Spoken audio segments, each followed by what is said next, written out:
No, he lost to the It wasn't Pistons. Cleveland, it was Detroit. The bad boy Pistons. Yeah, bad boys. Fours is are famous because he lost to the Pistons. The sixes he won a ring with, yeah. And the sevens, they're so clean. I love them. It's such a nice. I think the sevens he won is a three-peat he won in the sevens. I think that's his three-peat. That's it. So I like that. Ones people I know that wear the ones or the older generation, like. So it's only that I think I would say ones have been really, really popular in the last 10 years, I'd say. Like in the last 10 years. Like ones, like I don't know. The ones have made a comeback, I think, in the last 2 proper comeback. Yeah.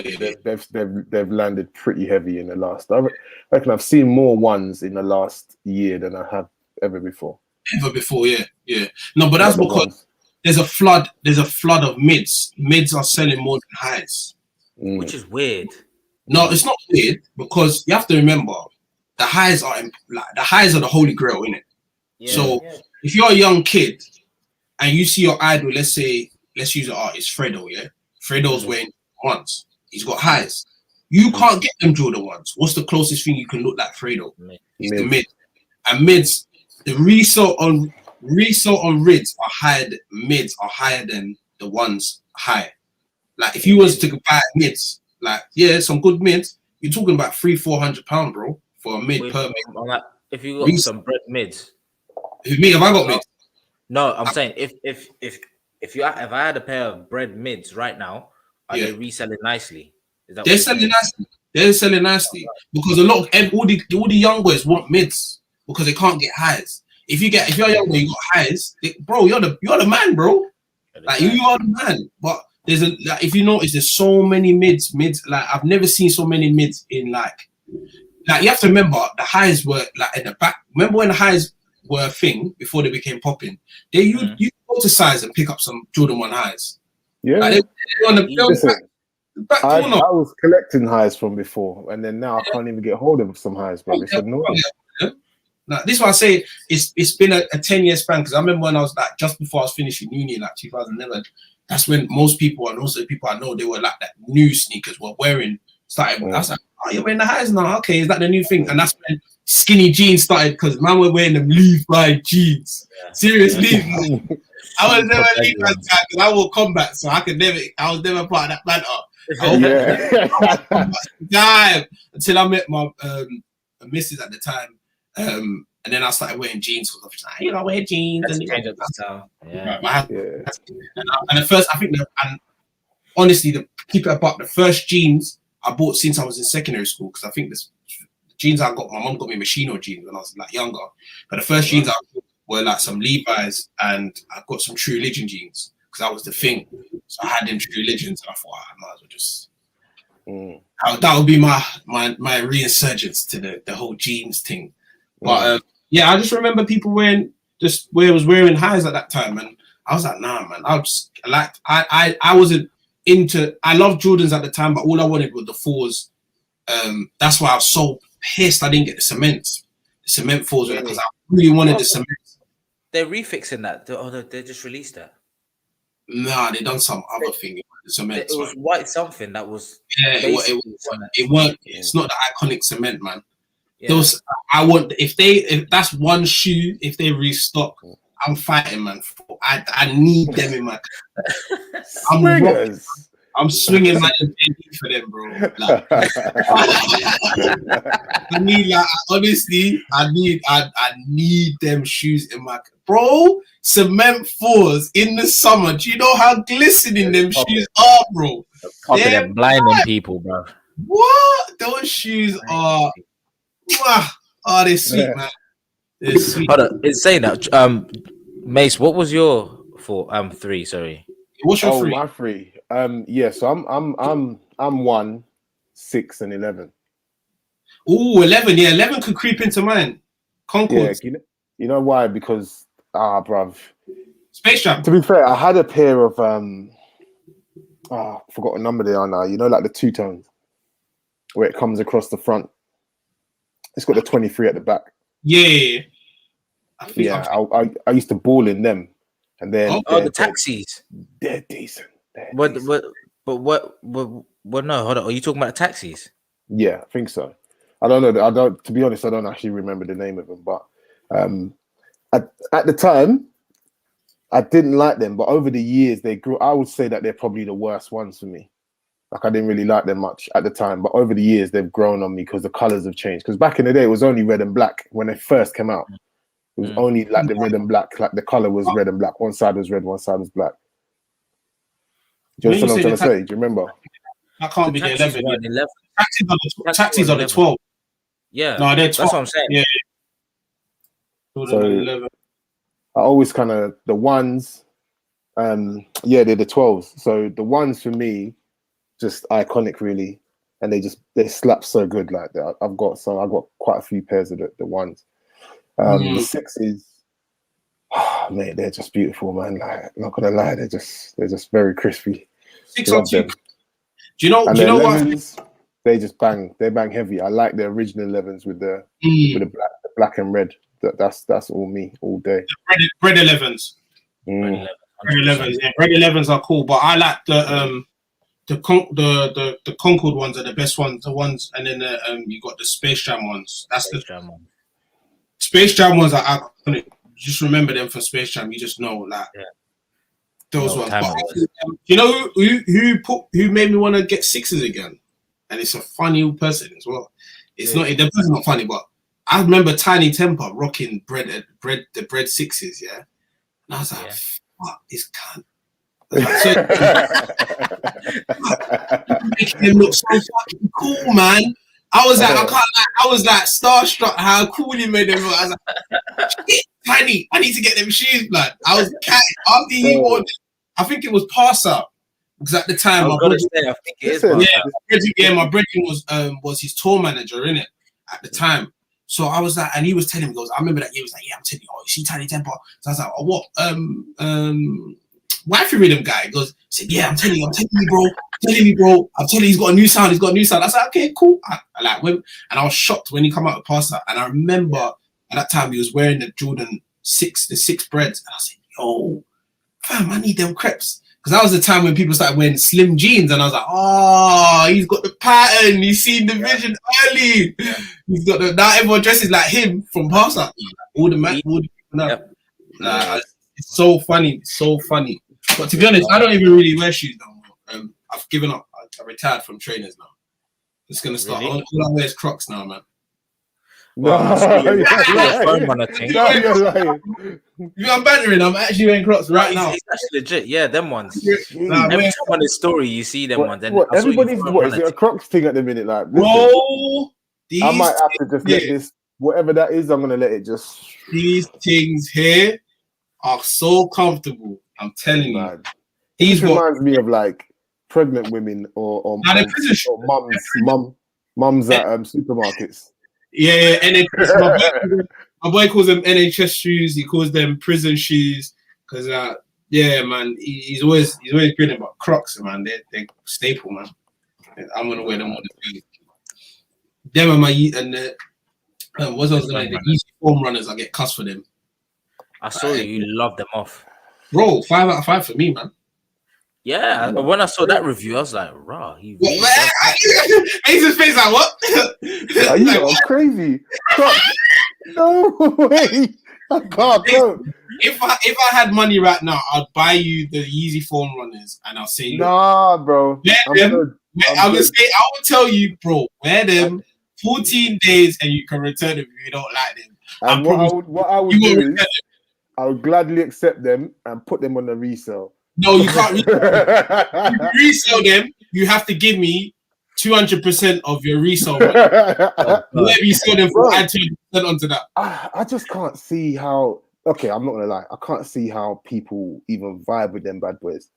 I can see it. Some people, if you got the whole like this, there's a certain swag that goes with it. Yeah, cool. But for me personally, I can't do it.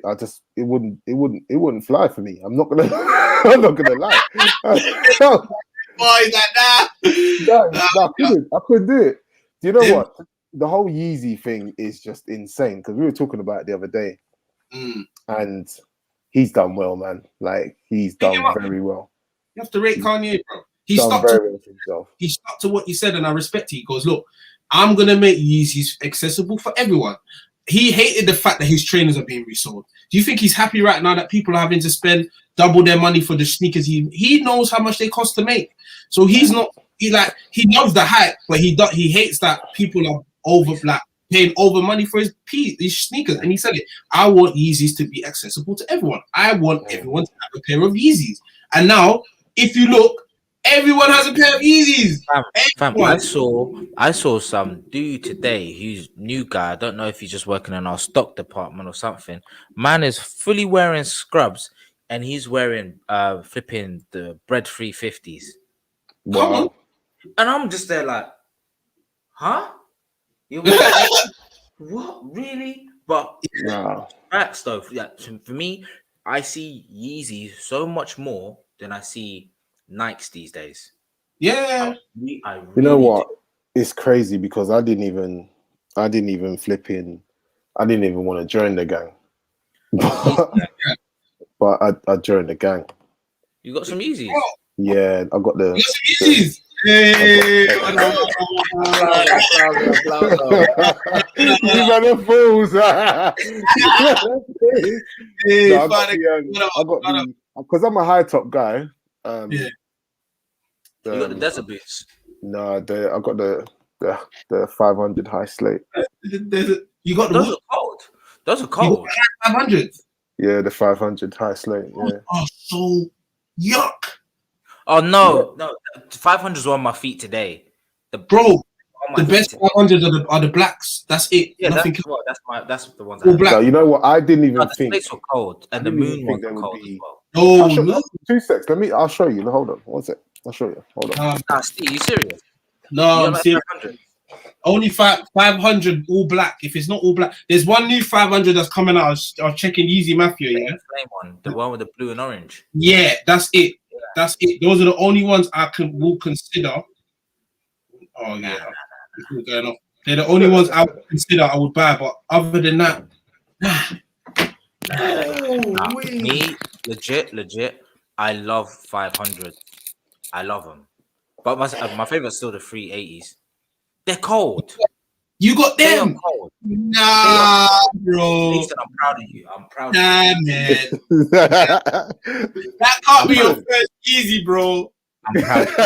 You know what? To be honest, yeah, I was not feeling them at first. I'm not gonna lie to you. What size? I'll take them. 11. But when I put them on and I put the jeans on, they slap. So I'm like, yeah, I'm in. To be fair. His face. Bro, I'm just thinking, what have you done? Still not happy. Oh, listen. Oh, no, 1 second. You know, there was on the sale rack at Offspring or something like that. Those are the. No, you know what? To be fair, though, these came from Trainer Headz. They're pretty pricey, bro. Hey, you even paid resale for them? No, bro. Listen, bro. You can't even be honest about how you paid for them. Oh my god, I'm dead. Oh, that's too funny. Listen, I love these. I think they're sick. I love them. I think they're sick. You keep sharing them, my subconscious is telling me, I might have to get it because they're easy, but no. Like genuinely, when they're on, they're very nice. Do you reckon they like a dark tone and then like a lighter tone? Huh? Do you reckon they pattern well? For me, they do. Yeah. Do you know what? I don't think they're for everybody. I'm not sure. You're probably a tall geezer. That's why. Yeah. So if you used to wear them, you get away with them. I'm 5'11", bro. I don't know. That is the best. That is the best 500 ever made, bro. These are cold. One. I'm not even gonna lie. These are so cold. And have you seen when the light goes on them? How the 3M shows up? Oh, bro. Listen, I don't know any of the tricks and all that kind of stuff. Like it's just. Nah, I don't know about them. These are the calcite glow. So the soles actually like got a green hue to it. Okay. Green. Nah, bro, it's fire. I'm cool on them. With all that being said, like my favorite trainer are some high top. Yeah. Okay. High top. My high top Air Force Ones. High top Air Force Ones. with the strap. I bought high top Air Force One in years. I was a low top Air Force Ones. So mine don't have the traditional strap where you Velcro. Mine have a strap that goes around the back and kind of clips in. When I had them back. That's the proper high ones, because you're talking about the, you have the lows, mids, and highs. The mid ones, they have the Velcro, and the high ones come around the strap. Yeah. Like I put the highs. They're so comfortable, bro. Yeah. Like it's comfortable. That's still my favorite trainer because it's practical. Like, do you know what I mean? But then like the Jordan 1s, I got a pair very like I've never seen anyone else with them. They got a red bottom, and they're like the same like kind of shine as the 11s. Mad weird, but when I put them on, I feel like I'm standing out. I feel like man, I can't wear them in the daytime. I feel like they're a nighttime crep when it's not. These are my standout trainers. These are my standouts, man. What are those? I want to be seen. You put those on. Yeah. These are my standouts. So clean. Well, you know what? Air Max 90s, yeah. Like let's talk about 90s for a second, bro. Like seriously, Air Max 90s got me through college, man. Like shoe after shoe, it was Air Max 90s for me. I ain't had a pair of those ones since someone yapped me. So let me tell you the maddest story. And this is gonna be crazy, but it's cool. I'm gonna share it because it happened years ago. So I went out with Amanda, man, and we went on like a trip. I got waved, separated from the group. Like I woke up, fam. God. You trainers gone. Somebody fully. Like I woke up slumped, and I was like, "Where's my crep?" Gone. Nah. You can't be doing that thing. Gone. And that's the last time I had a pair of them. The only time I've been robbed for sneakers, I took my Air Force Ones. I can't remember the colorway. They were black. Man, I talk about getting robbed for sneakers. Yeah. Black Air Force One. Probably was legit. Funny. I went to Sierra Leone, bro. So I've gone back with my black trainers. I've left them. I've come back. They've gone, bro. Somebody's peeping you from far. I was like, Auntie, my sneakers were here. Where's my sneakers? Look, you what? No. What? I said, I left them in my room. Did you lock the door? I said, I'm sure I did, Auntie. Bruv, I don't know if the houseboy stole it. I don't know if my uncle plotted on me. Bruv, them sneakers. Bruv, I told my nan. My nan was angry. She goes, they stole it in Creole. They're like, they're on Tiffy trainers, blah, blah, blah, blah, blah. I was like, bruv, nan. I was like, don't worry about it. But I said, nan, I don't want the money. It's the crap. I can't get the crap. Yeah. These crap. Then you can't. Now someone's got some clay sand, got them trainers in so long with clay sand all over them, man. Yeah, man. Honestly, just kicking balls. Some people, in saying that, do you think we put too much value on some kicks sometimes? In saying that, do you think? Oh, we do. I don't think so. I don't think you can't put too much value on them, man. Listen, crep are like what women do with handbags.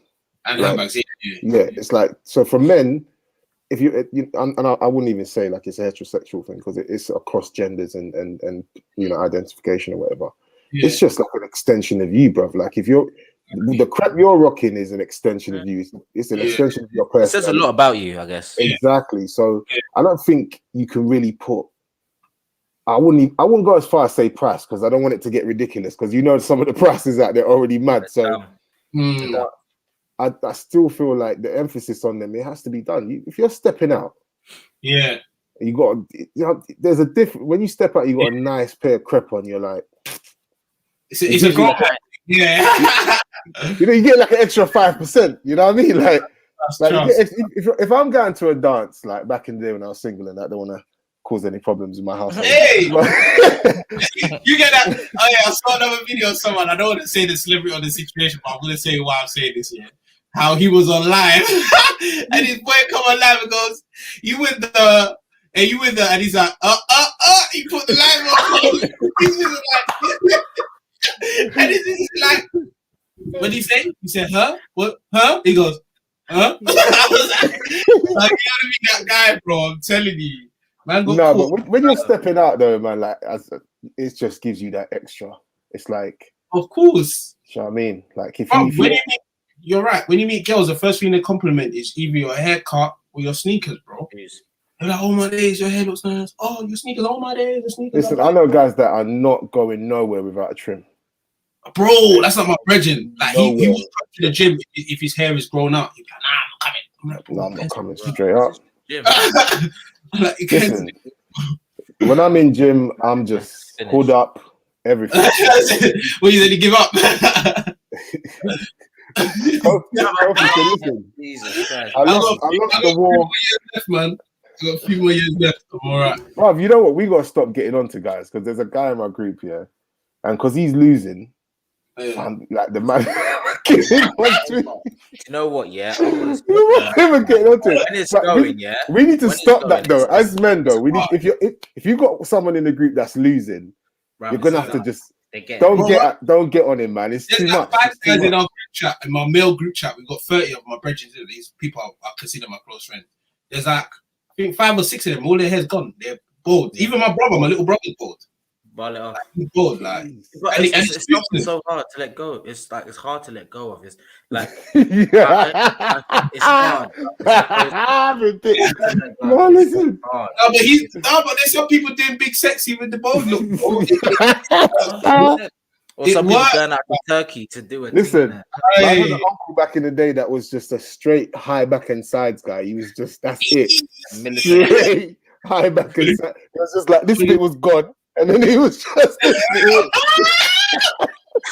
that's a black guy. Listen, he would still collect souls as well. Don't get it twisted, bro. He's doing nothing. You know, that man there. Listen, if I had the high back and sides, I'm cutting everything. I'm just giving up. I'm not gonna be that guy that is gone here and trying to survive over here. No way. A fitter at my workplace recently just got a hair transplant. He paid £2,000. We're Turkey, innit? No, he done it here in England. Rotted. 2,500 he paid. I said, George, I'm looking your money, bro. You're making too much. Please, bro. Way too much. Black, sorry. He's just had a baby as well. I'm like, how'd you pay? I was like, oh, well, I'm saving my money. White keys. You know what? You say that, but the same way we just discussed about the crep, I think the hair thing, it's the same. It's the same. I think, you know what I mean? Like it gives, because there's no way, imagine if you're a single man and you're like 40 and all of it's gone. How much confidence would you have lost? Bro, I'll accept it because I still have my 6-pack, bro. I still have my. I will go ham as much as I can to make sure everything else. Me not losing my hair, bro. Like, that's a smart move. Still, I do it all the time, bro. They always, if they don't have, bro, girls that don't have big bums and have big breasts, they will always say, "Okay, cool, I ain't got bum, but I'm gonna show my breast to the world." Like, and I don't have breasts, but I ain't got breasts, but I'm gonna show my ass to the world. So you gotta accommodate for something, man. Got to work with your strengths, man. It is what it is. Your strength might not be your hair, but obviously other things else. That means you just got to work harder in your game, bro. That's it. You have to work harder in your game. Like, I'm telling you, there's one guy at my workplace, Joe. This guy, he's some bold ginger white geezer. He works with me, bro. That guy gets gal. Like, I don't know what he does, what he says, but that guy, he's bold and he has a big head. Yeah,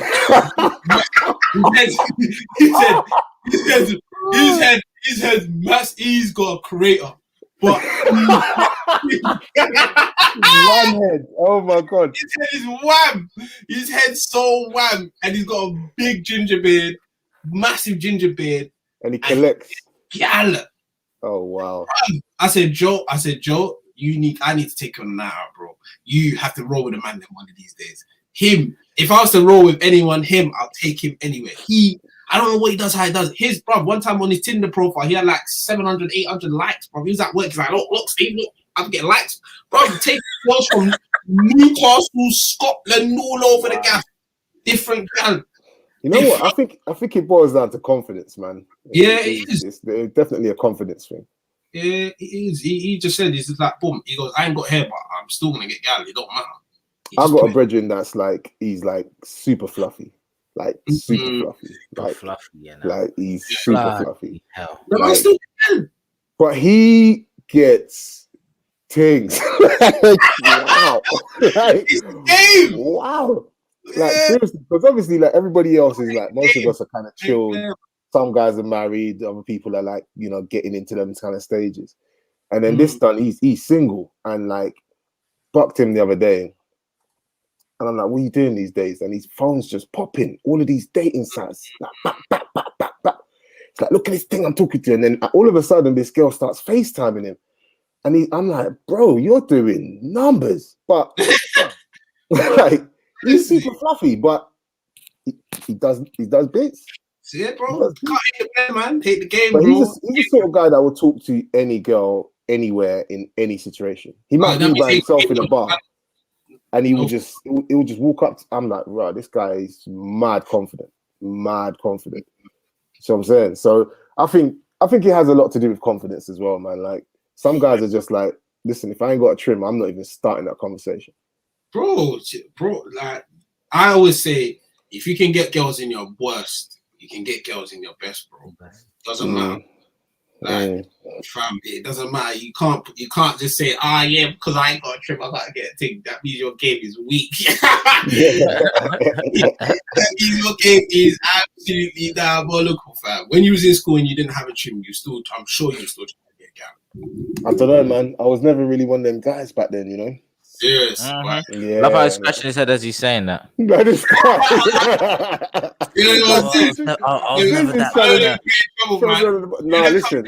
didn't hear those stories about you when you was in school. Why you trying to say that now? I came up in the church, man. My mom was going to church every Sunday, bro. Midweek, all that. So listen, so was I. I was an altar boy, yeah, but I'm in the back here when they're pouring out the wine. I'm sipping the wine before it's got in that cup. Yeah, my guy. Yeah, trust me, bro. I was a rebel when I remember when I was going to them times I was going to church, them Catholic churches, bro. Me and my brother were back. The bad boys in the back, bro. We used to get in trouble all the time, bro. Yeah, bro. All that little bread. Yeah, that little bread with munching the bread. Next thing you know, these men are ordering bad bread. Like, where's all the bread going? You're backing all the bread in the back. On comedian wine, cuz. Look at these guys, bro. Imagine. I tell you, man. If I forgive, man. But it is what it is, man. Hey, you know, Sis, you didn't even tell like the man them your top 3 J's. Like you didn't say. Mine. I've actually got my favorite. My favorite one is this one. That's actually in front of me. This one. The Bordeaux. Is that not 7? The 7 Bordeaux. 7 Bordeaux. Best. Yeah. That's the one that he wore to Spain. Barcelona 92. Yeah. 92. That's where they're doing the last dream team. That's the team where Magic Johnson played as well. And then I like the famous Michael Jackson video, Jam. Yeah, that's it in Jam. The famous Isaiah Thomas quote. I fit the criteria, but I just didn't get the car. You know what? Let's talk about that quickly, bruv. Like what? Isaiah. Anyway, that was just the magic. He was such a player, but they just all banded together and said, greatest point guards of all time, bro. He was too good, but it was him or Michael. Problem. He was a prick, bro. But was he really a prick? Because Michael was a prick to an extent, but he wanted to win. But like, no, you have to remember, Michael was a prick who was by far the greatest player anybody had laid eyes on. Oh yeah, of course. Whereas Isaiah Thomas, as good as he was as a point guard, they'll say he's no Magic Johnson. They'll say he's not Maravich. They'll still say you've got Gary Payton who just coming through at the time. You still got John Stockton at the time. So with him, he wasn't an arguable thing. He was great. Don't get me wrong. In fact, John Stockton was on that dream team over him. To say anything. So I mean, it's not like, yes, he should have been on it, but his replacement was no slouch. At all. I think with Jordan, he was a prick, but he's Michael Jordan, like the greatest player ever. So you can't really make too many complaints. Where he's in an arguable thing. Yeah, and that documentary, it made me understand him. I think the best thing when we were talking about lockdown, the best thing about lockdown was the Jordan documentary. Yeah. bro. It was either that or the bloody the Tiger thing. Those are the two memorable. If you go back into history, the most memorable documentaries that ever come out in 2020 was the Tiger and Last Stars. Like I remember when everyone was like, "Nah, I can't wait for the next episode." Bro, we saw how we got to go into the mind of how great Jordan is as an individual, bro. Yeah. Like just to go, fam, to lose your father and go and still play and still perform, bro. That's crazy. Yeah. Like, imagine. Slightly, did it actually make you feel a little bit weak inside? Because I was just like, no way. I'm competitive, yeah, but this. No, listen. Sorry. I started going ham in the gym, bro. I started like I'm last year. I was at I was at my heaviest, bro. I was like 18 stone. I've gone down. I'm like 18 stone. 18 stone. I was like 115 kg, bro.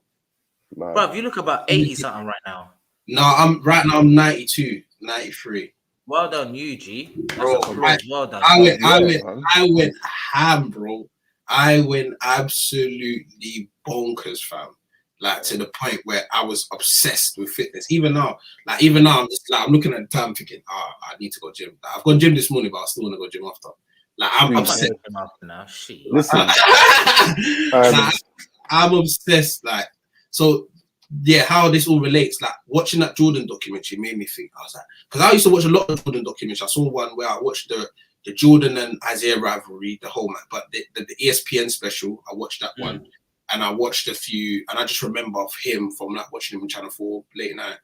But that documentary gave me a proper, like, is that I was right there, like living it, like his day to day, him getting up. You have to remember, like LeBron James will go down as one of the greatest players ever. But let's keep it. The season, the timescales, the games, the competitiveness is not the same as how. When Jordan played, bro. That's why I interject? Hold on, go on. Time out. Listen, yeah. And I agree with my guys. I was speaking to Dan, as you know, I was speaking to JJ, I was speaking to Deng, speaking to all these guys. They make the most valid point. If Bron this season manages to win a chip against that, ever. I don't care. Sorry, Mike, move over. Yeah, that's KD, Kyrie, and who am I missing? What's his face? You got Blake. No. In this Brooklyn's team. Brooklyn's team is the Monsters. They're basically the Monsters. That's what they are. That's what I call them. The Monsters. But he's doing up Space Jam for real. He's doing real Space Jam. He's playing the Monsters. That team's not real. You know what? I don't think you lot deep it, yeah, but behind it all, Kyrie has something against Bron. Might not come out in public and say it, but he's got something against Bron.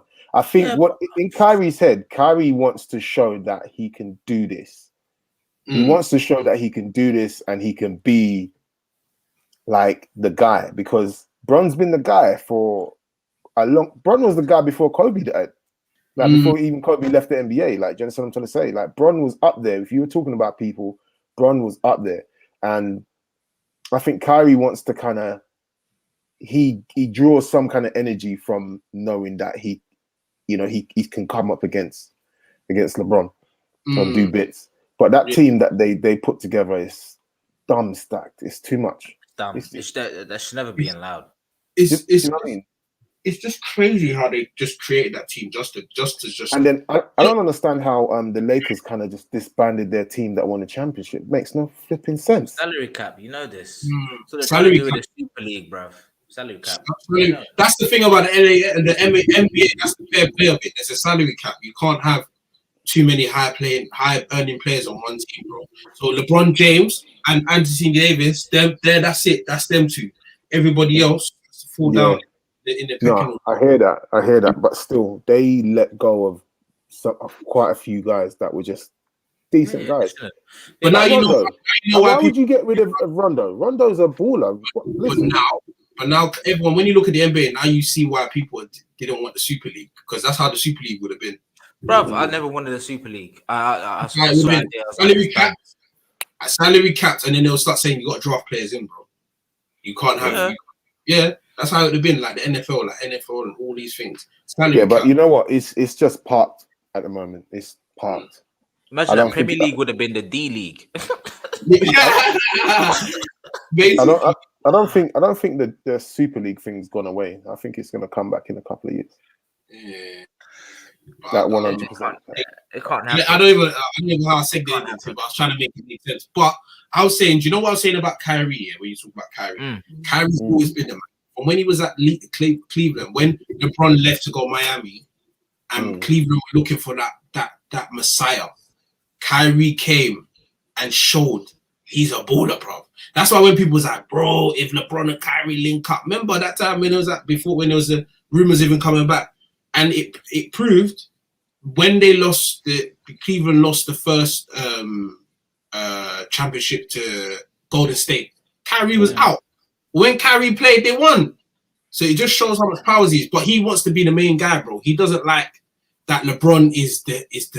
You say that, but then look how much he's willing to give up to KD. Because KD's the best scorer like I've ever seen in the NBA. No, for his size and his build, he don't make sense. He's a stick man, bro. Have you seen his body type? Makes no sense. You can't guard him. You can't guard him inside. You can't guard him outside. You can't guard him when he puts the ball on the floor. Oh, he's way better than Tracy McGrady. So that's what I'm saying. He's way better than Tracy McGrady. He's way better than Tracy McGrady. Stop right there. Way better than Tracy McGrady. Look, you know what I'm not going to do? What I'm not going to do today is entertain the Tracy McGrady conversation because we've had this on several podcasts, and I'm not doing it today. You think Tracy McGrady is better than Kevin Durant? He tries to sell it all the time. Let's put them side by side. No, honestly, I'm just saying. Put them side by side. Look at each of their games. Yeah. Look at how KD's game has evolved. I'm telling you, he has picked apart Tracy McGrady's game. The hezzy dribble, the hang dribble, all Tracy McGrady. Watch. What's it called? All the Smoke. Watch All the Smoke. Right, with Steven Jackson. What's the other brother's name? Matt Barnes. And watch the Tracy McGrady episode. Matt Barnes and Steven Jackson will break it down to you as to how KD's game is almost a carbon copies of Tracy McGrady's. Dan, you can make these faces. It's the facts. It's there in front of you. Nah, you can do this when you want. I'm just saying, like Tracy McGrady. Anyways, next gone. Give your other two Yeezys, Jesus. Not Yeezys. Give the other two Jordans, please. Okay. No, Steve didn't even finish his story. He was telling the story about the Dream Team, and then I cut him off because he was saying something about how LeBron was to go. And I'm just trying to get you away from Tracy. No, I was just saying. No, okay. So sorry. So my thing about Michael Jordan, why I say my MJ's the GOAT, like you have to think, the level of competition, bro. Like, even when I was watching the last night and they said that All-Star game, the All-Star team, when they played the scrummage match, they said if that was a real NBA match, that would have been one of the hardest games to ever watch. You had superstar after superstar after superstar trying to. It was Magic Johnson against LeBron, Michael Jordan. This is not no NBA All-Star game where you're pretending that I'm gonna put the ball past you. No, this is okay. I'm really gonna hurt you in this game. I don't care if it's practice. I want to win. I think they've lost that though. Like they haven't really had that. Quite a long time. Everyone's too pally. Like Jordan, like Kobe Bryant was the only. That's why he's got Mamba mentality. He was the only vicious guy in the league. He did not care. He didn't want like him and LeBron were boys. He said, "Bro, we're boys outside." He used to say it to all the people, like, "Bro, we're boys outside of that thing." When I'm in that arena. I don't know you. I don't know you. You're not my boy, bro. You don't come and say, but no, I'm trying to win, bro. If you draw blood, we'll talk about it later. But I'm gonna beat you, bro. Like, this is why I think Jordan will still be the GOAT for me, because I think he came up in a different era where there was think about all the people he had to beat, Think about who he had to beat, bro, to get some of his rings. Akeem, bro. Like, remember Akeem? Like, let's not forget about Akeem. Akeem was one of the nicest ballers we have ever seen. That's my guy, Ever. he had to come up against Shaq and Penny. Do you remember that? Shaq and Penny, yeah. Remember Shaq and Penny? Like, they were nice, bro. Grant went to the team. Grant went to the team as well. There you go, Grant Hill. But he had to come up against a lot of people. David the Pistons, remember? Pistons. He went against a strong team. Larry Bird. He went against Magic Johnson. He went against all these guys. What's that guy? Miller, the one that played at the Pacers. Reggie Miller. Yeah. He hated Reggie Miller. Reggie Miller hated him. He hated him as well. Reggie Miller was like, "I'm not giving you no extra treatment." Like, and I don't care. Bruv, it is what it is. See, that's what I'm saying. LeBron doesn't have to go up against that because people respect him for being LeBron.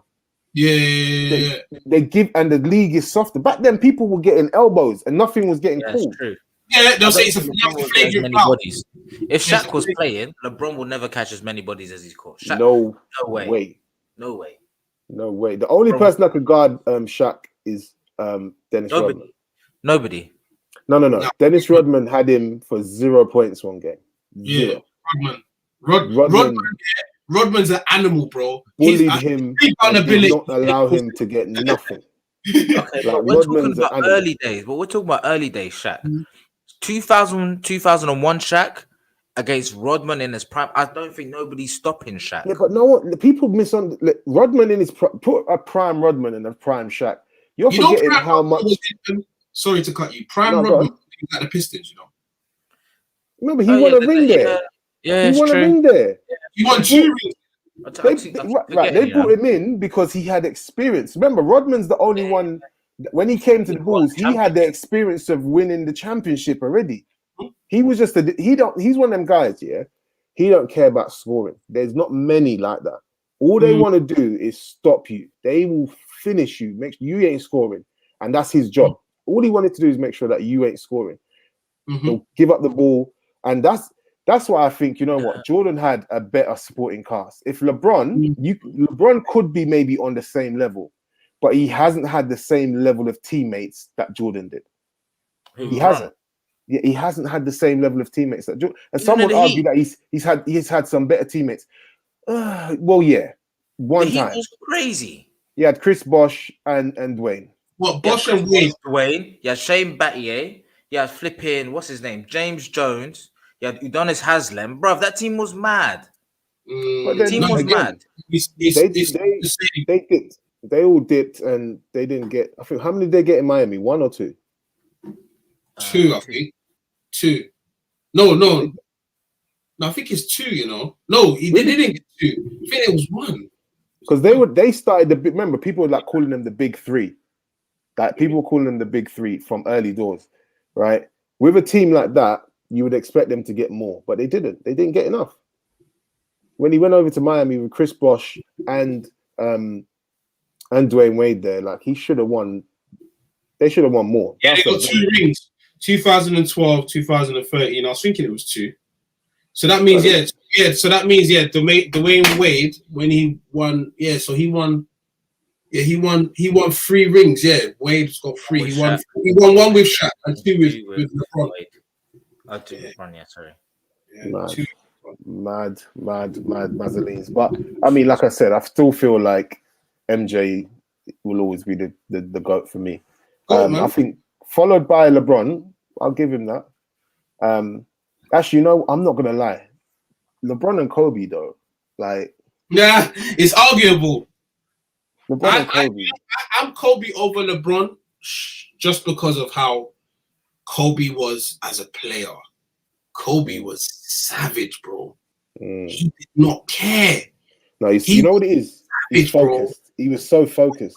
I've never seen a player as focused as him. You can't get to him.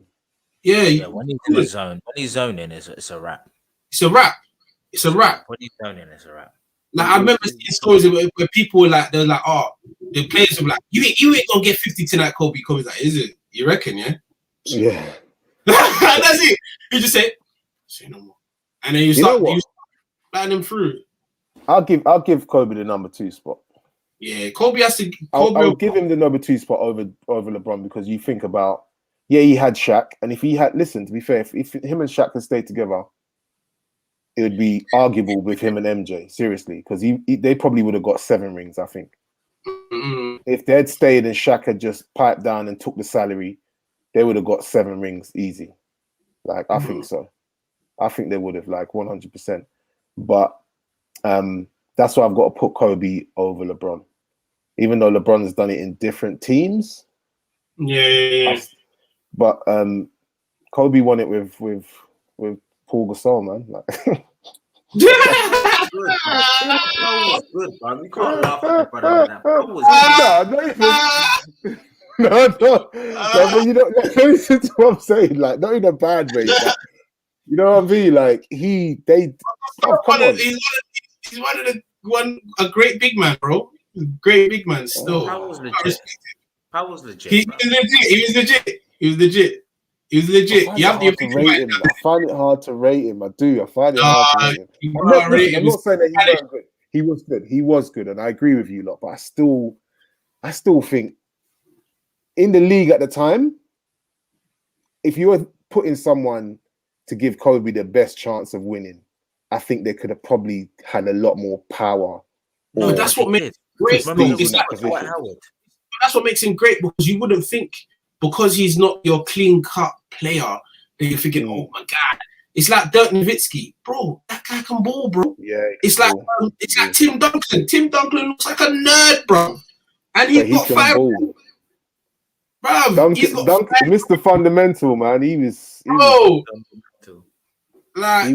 Tim Duncan was clean, man. Him and Scott Parker were they were dangerous. And Kawhi, young Kawhi. You didn't want to against the Spurs, bro. They're dangerous, different level, bro.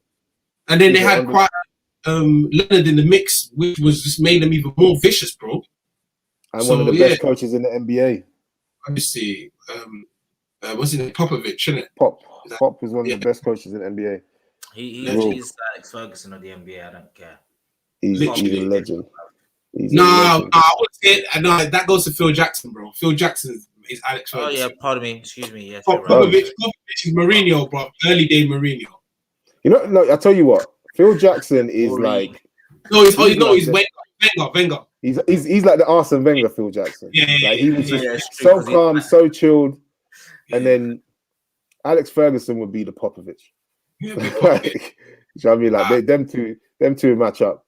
So I'm saying the Mourinho would be Doc Rivers.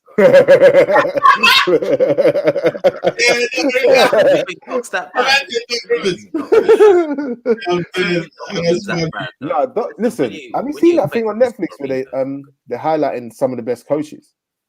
Doc Rivers is one of the best coaches. Yeah, if you look into it, like there's this documentary on Netflix, and they're highlighting Doc. He's in there. There's an American woman that led the USA team to like 2. Remember, they were dominating female football for a while.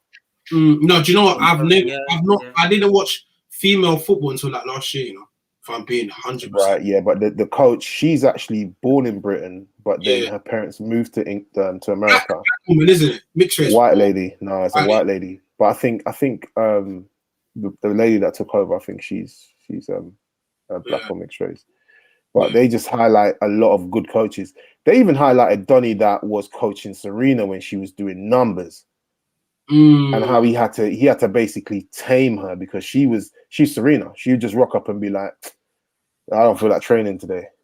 You know them ones, like, or she'd come to training. Yeah, he had to really stick it on her, bro. Like he was the only one. She lost her dad. When her dad stopped coaching her, her ego kicked in. Because when her dad was coaching her, she was humble, boy, because her dad didn't take no shit, bro. That's why them girls, you have to take testament to their father. If I remember watching an interview, sorry to even cut you, it's just, I'm just thinking about all these great players like Serena Williams, bro. Remember the dad was like telling the news lady, bro, I told you, stop in the running. She's told you she's going to be great, bro. Why do you keep asking? Why keep questioning that? What are you talking about? Like, he interjected it. And I was like, bro, like, this guy, he saw the vision for his kids. Look how great they are. Two world champions, bro. 2 champion children. Bro, it's crazy, man. It's crazy, bro. It's crazy. Yeah. Rivers and these all these coaches you were saying about. So they had like coaches from all over the world. You're saying? Yeah, so they were in different sports as well, and it's just like they were talking about the mentality and how to get the best out of people, and it was quite interesting. I watched it straight after the Michael Jordan thing. I'm gonna find it. Like you, I got a bit gassed. I'm not gonna lie. Listen, that documentary, if you watch it and you don't get a kick up the ass, there's something wrong with you.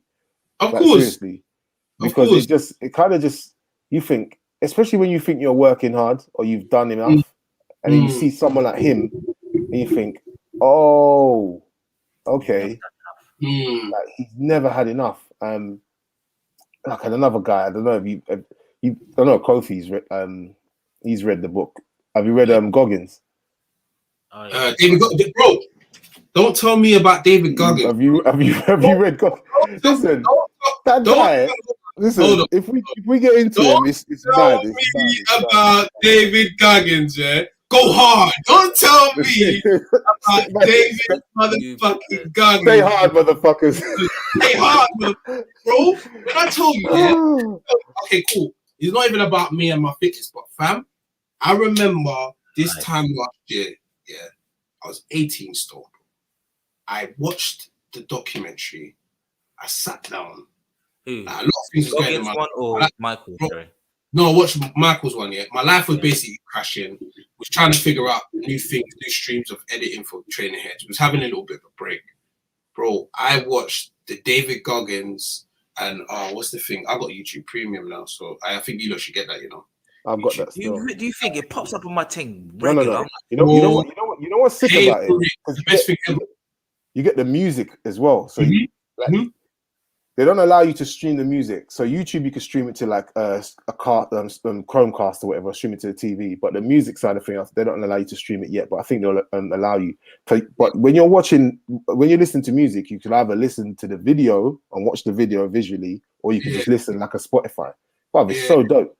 And no adverts. Right. I'm so happy that I don't have to listen to no bloody adverts and skip every darn advert on YouTube, because it was just too much, especially when you're watching something that's really popular. So I watched 2 interviews, yeah. I watched David Goggins, yeah, with Joe Rogan. Yeah. David Goggins with Tom Bilyeu. I watched this one. It's this one. I don't know if you can see it. I watched that one. Yeah. And I watched that one, yeah. Bro, those are the Rogan one. Bro, that guy changed my perception of going ham, bro. So you see how I say make fitness now? Fitness is like right now I'm itching. I'm thinking, okay, cool. When I finish this, I need to go pack myself, get myself ready, go to the gym. Yeah, bro. He made me realize I'm not going hard in this life, bro. No. He made me realize I'm not. My perception of being hard is not hard enough, bro. No. I'm not grinding hard enough. I'm not working hard enough. Trust me. I realized that. So like that guy, David Goggins, I even got his audio book. Thank you. The audio book. When I was running, I was doing 5K every day, and I stopped. My knee started hurting me, started inflaming. I was listening to that over and over and over again, like that. And there's another book I was reading. I think I got it. Hey, you know what? I'm sorry, I finished it. I'm listening to it again. I have to. Yes, like listen, it pushes you, bro. Can't see it. And I was reading, can't hurt me. Reading this book. Pushes you. Yes, Vex King. Don't know. That book does numbers. And also, crazy. Vex King is so hard. Yeah, what's it called? Sorry, just to interrupt you. Yeah, Daniel's writing his book. Actually, this one, all the way through his book. Yeah. This one. Shoe Dog. Right. I've heard about that shoe thing. Have you finished that? No, I'm still in the first stages of this one. But these 3 books I've read this book in doses, so I'm not reading it as in the whole book. I'm just reading chapters that people have recommended. You know what I'd recommend? Like, especially because we're all kind of creative people, right? This bad boy here, I don't know if you can see it. The Art of War or War of the War of Art. War of Art, okay. It's quite short, yeah. Okay. But especially if you're a creative, or you've got something that you work on, that you cook. That bad boy there kind of just got me after reading Goggins. Yeah. I read that bad boy. Yeah. And now I pop content out much quicker than I used to. Like I've just said, okay. Even, like I used to just chill and just be like, like, and then I just got straight on it, like straight in. Especially if you're a creative person, the art of war. The war of art is shit. Yep. Me, man. That's my guy, bro. He's hard. He's absolutely hard. Like it's so crazy. But like, this is what the lockdown did. When the lockdown thing happened, I was just like, I ain't got nothing else to do, so I'm gonna have to get with a lot of these. And bruv, I just got into the book reading, bruv. It's just so crazy. Yeah. Me personally, academically, I wasn't someone that read much, so I had to learn how to articulate myself. So I think my problem was a lot where people didn't understand me and where I used to get frustrated. I was very physical in how I expressed myself. So this is why I used to fear coming in front of the camera or fear having to come in front, because I aspired to be an actor years ago. I used to do acting as I was younger, but I didn't know how to articulate myself. So I would say a lot of things, and I was very fearful of talking. Like I was in all I can see is Kofi slapping shops over there, you know. He's enjoying.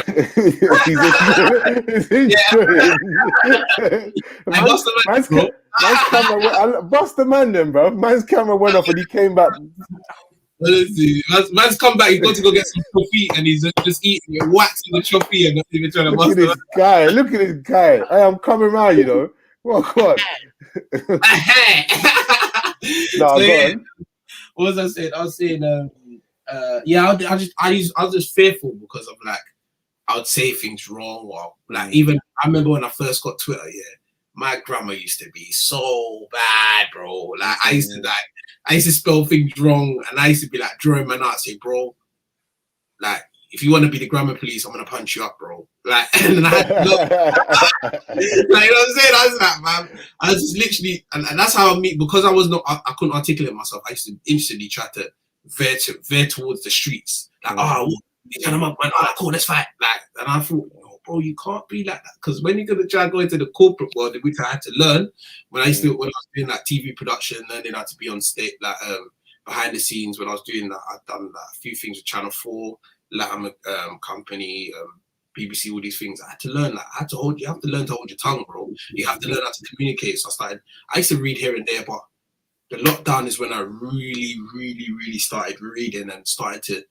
digest words and understand words, look at words, read words. And these books, someone recommended this. I still need to finish this, but I know it's an amazing book. But this is the first book I went through and I read through word for word.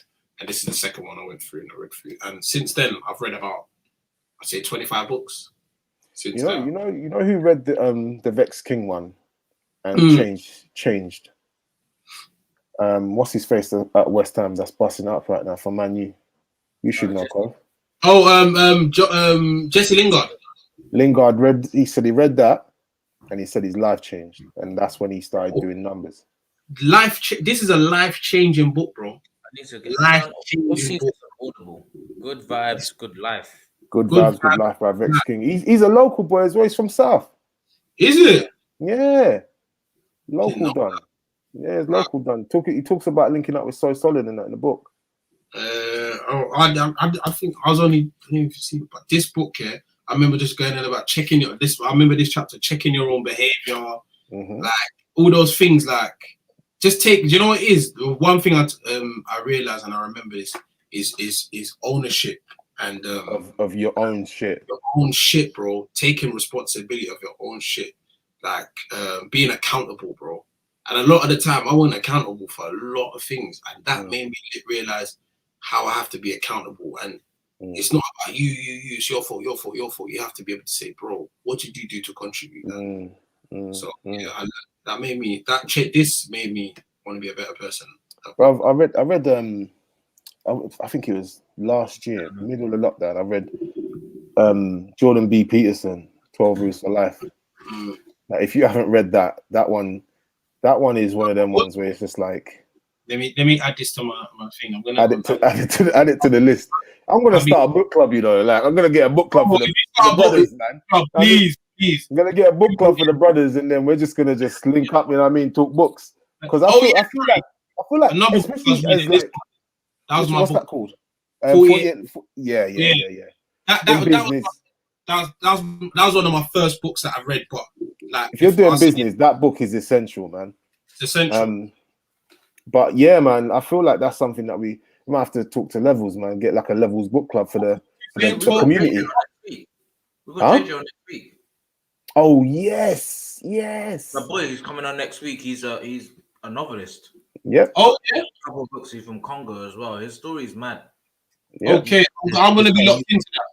I'm gonna be locked in. It's wicked. It's gonna be a real interesting show. But I think that that book 12 Rules for Life, when I was reading it, like I took that is wicked. Sorry. I took a few things from it. Have you got it? This one, yeah. I'm gonna buy it now. Yeah. it basically, you know what it is? It's a lot of it is just stuff you probably already know. But I think it's such an important book. It's something that if I felt like I feel like a lot of men need to read stuff like that just to get their shit to. Some guys are just floating, and I think books like that kind of give you sort of like a mini outlook on where to start. Basically, do you understand what I'm trying to say? Like, because listen, I think a lot of the young black duns, and I'm not gonna incorporate everyone else because I'm talking directly to black men at the moment. Yeah. I think a lot of young black men probably need to read that book and just say, you know what, let's get that shit together. Like, you know what I mean? Read that book and then you start from there, because it kind of just goes through. Because it gives, I think, it will give a lot of young black men some guidance. Because I've been a young black man in a lost mindset, bruv. You understand what I'm trying to say?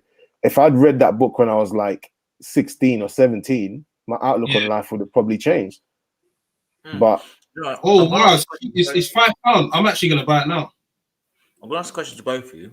So we've actually touched on a couple of subjects, obviously talking off the subjects at hand, but we've touched on a couple of subjects which are really key. For me personally, I wish I saw this Michael Jordan documentary when I was 13 or 14. Yeah, man, 100%. Yes, I had this kind of juice at 13 or 14. My God. Yep. My God. I would have. You know what? I don't think so. You know, I don't. No. I was saying I wish I saw it at 14, but I'm happy how I've lived. You know, if without, I'm happy I found Michael Jordan at this age now. I turned 30 last year. That was my congratulations. 30 in the lockdown. 31 today. Like I turned 31 the other day. So I'm still a young baby boy. But I think if I had found that path when I was in my early 20s, I don't think I'd be the person. I don't think I'll have this interview with you lot now. Well, you'll be too rich, probably. Nah, but then I would be rich with no morals, bro. I don't think I would have understood the message.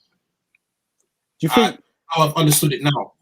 Because I know you said like at like if you had found it at 13, I kind of look at it, and I'm looking at 13 as young black men at 13 living in London, right, around all the stuff that we were around, and obviously you have Daniel's like a prime example, right?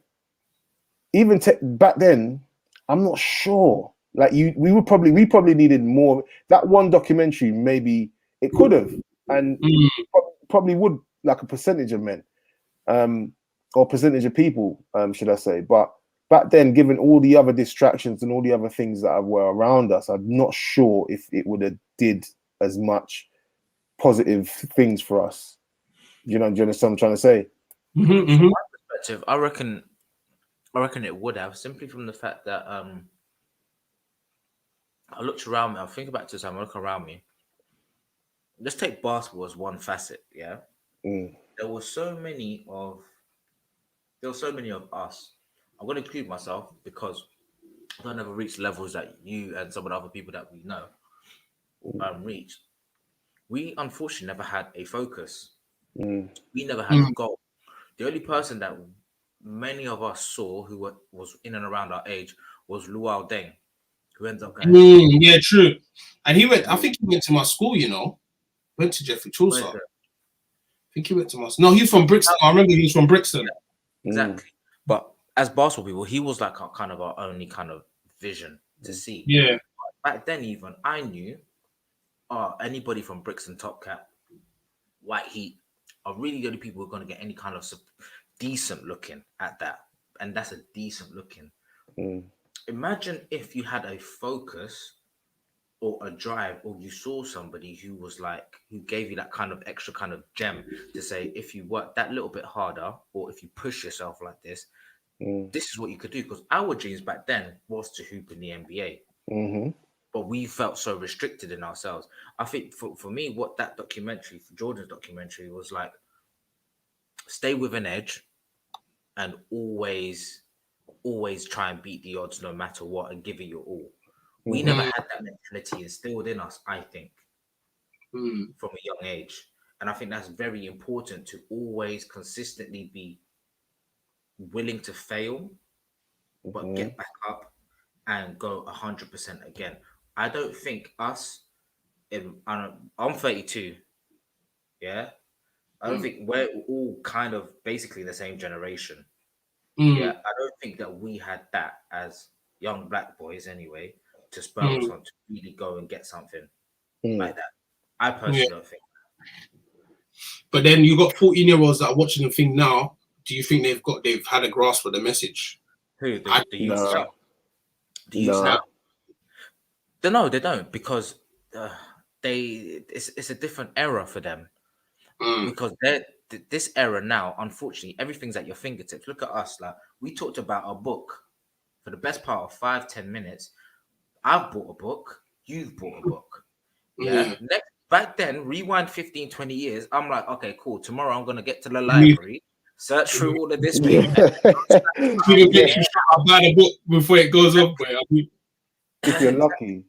But that's what I'm trying to say. Exactly. If you're lucky, if somebody hasn't taken it out already, like everything's at a fingertip. That there's but this is why it's easier for the youngsters, though. Sorry to cut you. Like, it's easier for them because they've got so much. They've got so much. Like back then, we had very little. They've got so much, but the problem is getting the message across to the youngsters is the problem. Like, they're not grasping it because there's probably too much. There's too much going on. Too much really going on for them to. You understand what I'm trying to say? That's why I feel like that book, 12 Rules for Life, and probably quite a few others as well, like the David Goggins thing as well. For any young person, teen, man, woman, whatever, it's not just for men. I feel like if they grabbed hold of the book, it kind of just, it's not like law, but it kind of just teaches you what, like not where to start, but like if I read, like I said, if I read that at like 16, it will give me more of like an understanding. And the David Goggins thing as well. Like if I'd read something like that when I saw the levels, do you understand what I'm trying to say? Like, because growing up, who did you really have around like that to see? We were in the city kids, man. Like, there's not many people that you see to pull some inspiration from. Do you understand what I'm trying to say? Like, and back then my only focus was to play basketball, and when that wasn't a thing, I was just like, bro, like, shit just got crazy, because I was like, I don't want to play in the bloody BBL. Like, I don't want to play in the BBL. Oh yeah, also I gave this book away to someone else. I read this book as well. Yeah. Fire book. Subtle art of not giving a fuck. Yeah. It's hella dope. It's hella dope. I forgot about this book. I'm gonna rebuy it again. No, facts. Listen, I think like book clubs are something that, because I mean, if you had said to me 10 years ago, join a book club, I would have told you to get out of there, man, keep it moving. But like looking at it, I think if I'm like in our position anyway, I think a way that we can help the younger generation is to try and get them into books, try and get them into reading stuff, and sort of like testament of like people who have made it. So like the David Goggins, like the Michael Jordans, people who have made it, and there's a clear almost blueprint of how you can make it. Because the Michael Jordan thing, it shows you from start to finish. It shows you if you continuously stick at something and you give it 500%, you're going to get there. Yeah, you're going to be great at it. And he wasn't the best in his prime. He wasn't the best. He wasn't even at draft. Exactly. At the time, his era. I mean, exactly. Sorry to interrupt you guys. Did you watch? Wasn't a TED Talk. Kobe did one huge interview when he retired, and he was talking about, he was just revisiting his history about how he was like an unknown. He was one of the worst kids. How he shot like. Oh yeah, he said he wasn't. He said he goes my jump wasn't even a 46. It was a 40. It wasn't a 46. He goes I was fast, but I wasn't super fast. He goes what did he say? He goes what did he say? I had dribbles, but I was a crazy good dribbler. He said he had to work on it. He said when he had that game when he was shooting air balls, he goes, if you look at the game, if you watch the video, like those shots were on point, but it was short. And he goes, I remember when we was playing in high school, you had 32 games a season. He goes, and that was it, max. And then when he came to the NBA, you got 48 game season, then you got playoffs, blah, blah, blah, all that stuff. He goes, I had to go in the gym. I had to give myself, the shots were perfect, but I didn't have the legs to give it that extra leverage. So he said, I had to go in the gym and go harder, get those legs. So when he's shooting them shots, you're thinking, and you're like, Kobe, those Kobe shots, he's practiced time after time after time after time. He said, yeah, man. And he's consistent. But that's what's going back about saying, I think everybody doesn't like to fail. Everybody has this embarrassment factor, which until you can get off your high horse and say you're not that important, you're not that fancy. I mean, this is one of the things obviously Goggins says, you ain't shit. You ain't shit. Go up and do it again. Like nobody cares at the end of the day. Somebody will forget in 2 seconds. Literally, people forget. It's like sorry to cut you. Even I remember someone was talking about how Drake, he's got the 72-hour rule. So basically, anything that comes out, if anything negative that comes out about him, he won't even look at it for 72 hours, because within 72 hours, people forget. Not unless you're a weirdo and then people talking about that, bringing up. I don't want to talk about that guy. They keep bringing up that thing from New Year's, and I'm just like, people that keep bringing it up, I just think they're weird. I think yeah, I think it's weird. The legend. It's the weird. Legend, dude. It's so weird. The legend. That is so weird that we've made it into a national holiday. Like yeah. It's weird. I think it's mad weird. Like for me, it's weird. Like people take L's every day, bro.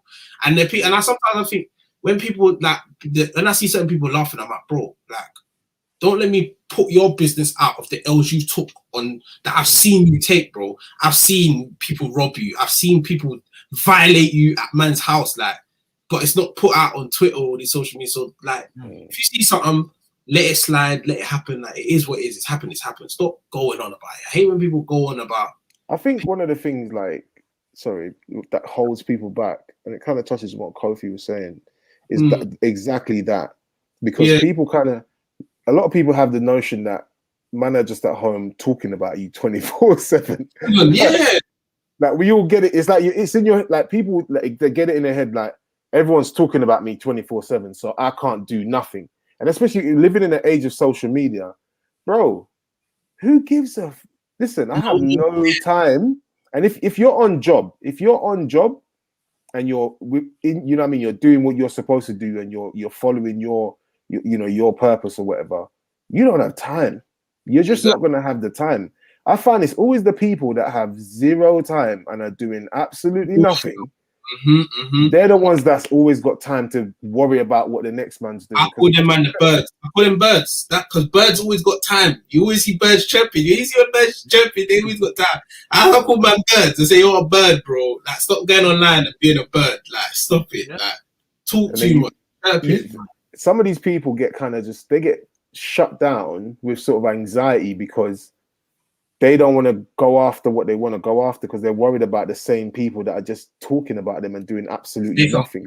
Whereas you could be making sort of progress, doing something, but instead you're trapped in your own mind, worried about what some people are saying. And no one's sitting at home worrying about you, bro. Like, I mean, I talk to Sis, but I'm not sitting there in my front room going, what's he up to? All of these going hard tonight. You know what I mean? Like, I've got too much stuff of my own going on, and like, it's not that I don't care about my people. I do, but my timetable and like the stuff that I've got crammed into one day, it's a lot. It's just you just don't have time for it, man. Well, like, you can't. I think ever since I had my son, I've just been so busy with. How's your son? My son's gonna be 5 this year. Right. Ever since I had him, I just ain't got no time. He is a living, breathing energy battery, bro. Trust me. I gotta give him the same energy he gives me. I gotta bounce back to him, or else he feels sad and he's like, "Oh, you don't want to play with me, daddy," blah blah blah. But I have to make sure I give him the same energy he gives me, bro. So when I'm out here online, if I'm arguing with you, I'm wasting that energy. That energy that I'm arguing with you, I can use that and give to my child. You understand? So a lot of the time, if I argue with anyone, I have a disagreement with people, I just deflect it. I'm like, you know what? Whatever, man. It is what it is. I ain't got time for that. And I've realized that no one cares about you as much as you think they do. Like, so when you're doing these things, all these posts, all these things, all these events, all these things, oh my God, I want everyone to like me. No one cares. The people like you today, hate you tomorrow, bro. It's life. Things happen. Like, it always happen. People is I tell people got the Judas factor. It just happened, bro. It literally happens. People just have people have the Judas gene, and whether the Judas gene comes out, it depends on what day they want it to be. You understand? Like, no, I think for creatives, like, creatives will probably get stuck in that, because creatives are people that put stuff out. But if you're creative and you're doing something and you can't take criticism or take people saying that, listen, not everybody's gonna like your shit.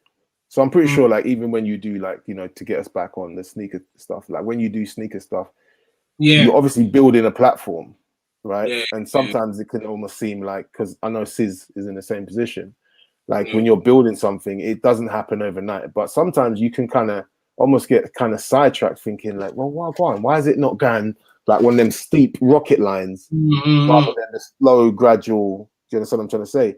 And that's also something I feel like can stop people from actually doing their shit, because they get so caught up in thinking, well, I've just posted something, I've only got 100 likes, you know. Let me tell you something.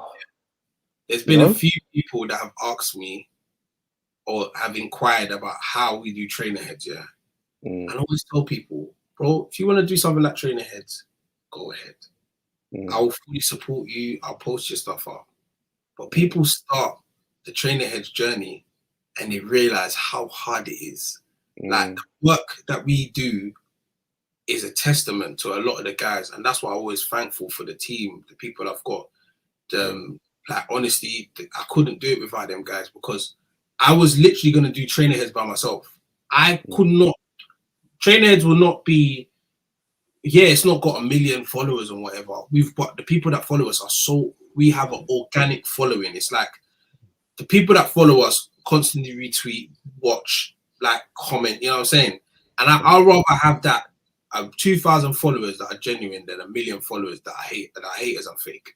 You understand? I'd rather that if I'm being honest, I'd rather that. But I'm welcome to more followers, so guys, keep following us. You know what I'm saying? But keep followers, join the Trainer Headz journey. But what I'm saying is, people start my journey and they realize how hard it is. Hard. We have to, like, the planning that we got to do.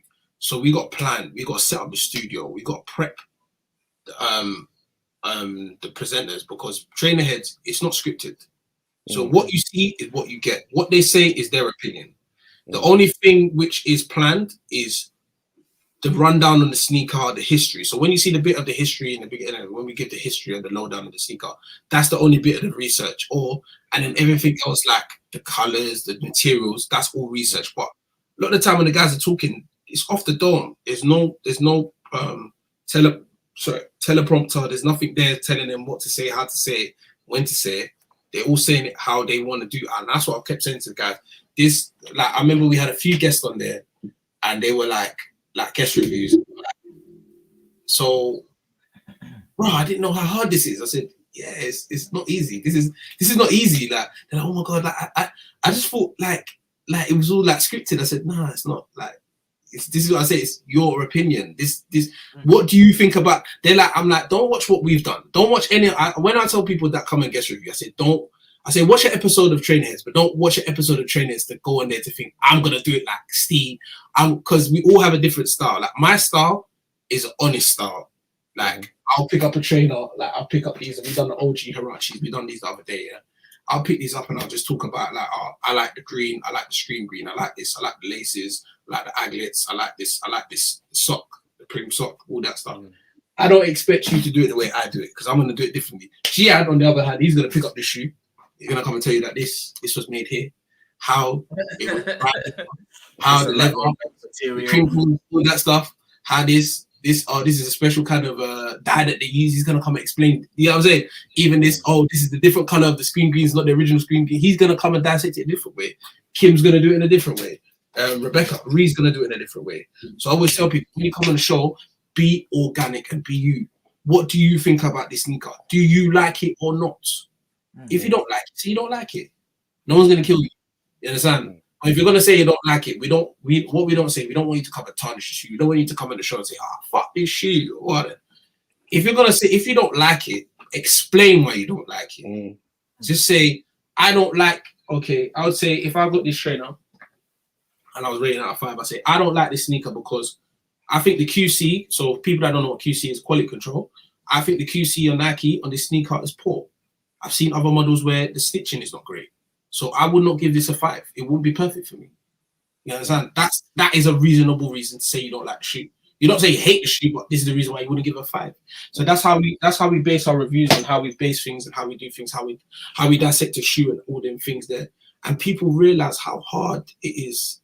And the Trainer Headz it is work. Sometimes I finish my job and then because I wake up 3 o'clock every day.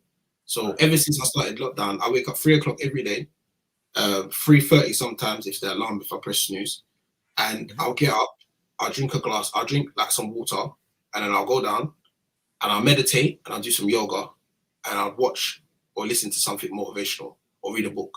And I do that and then I'll go to work. And then after work, I'll have to come back and I have to edit.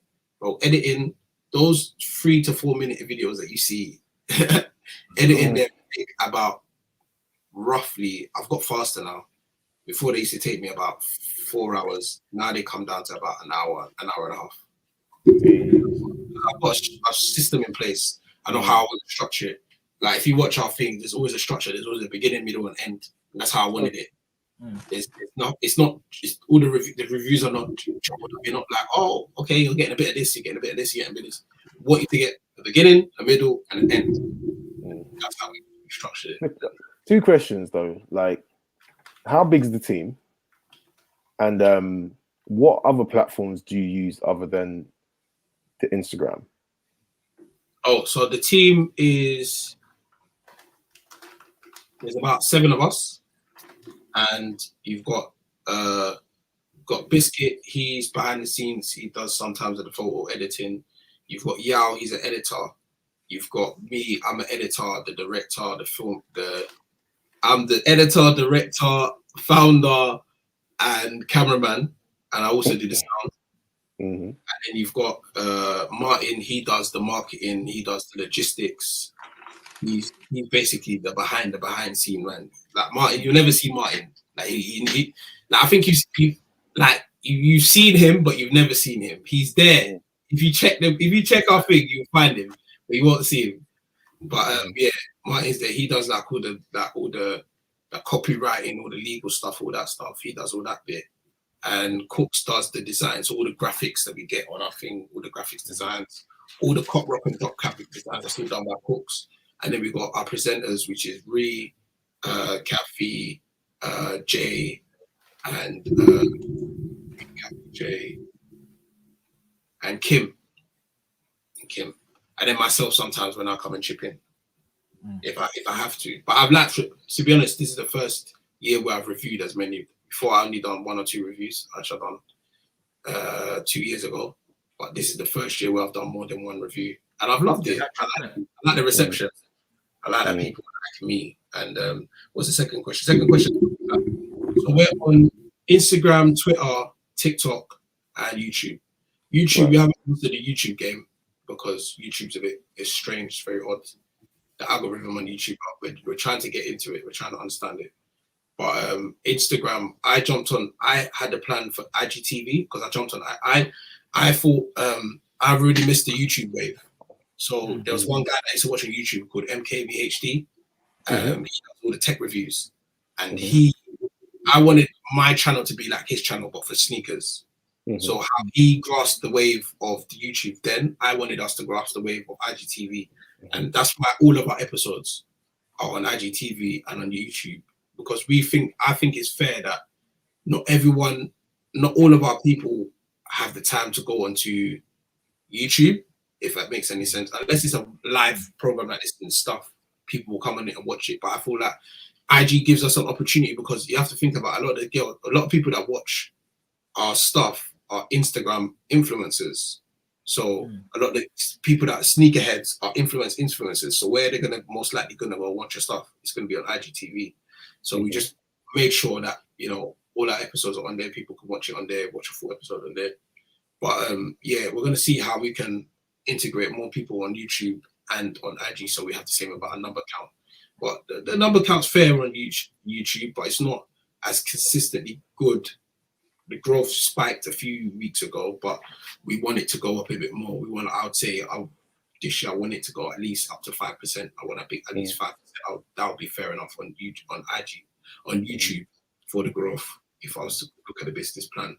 And because I think IGTV is already doing well, which we're on a good steady number. We got to the 2,000 following mark, and I think we're just getting more and more people just tapping into the platform and really liking our stuff. And so what's the sorry, what was it? Yeah, go. Yeah, that's it. What's the plan for Sneakerheads like in 2021? So Trainer, our plan is to just continue to be consistent. I think we had a time where we wasn't as consistent as before.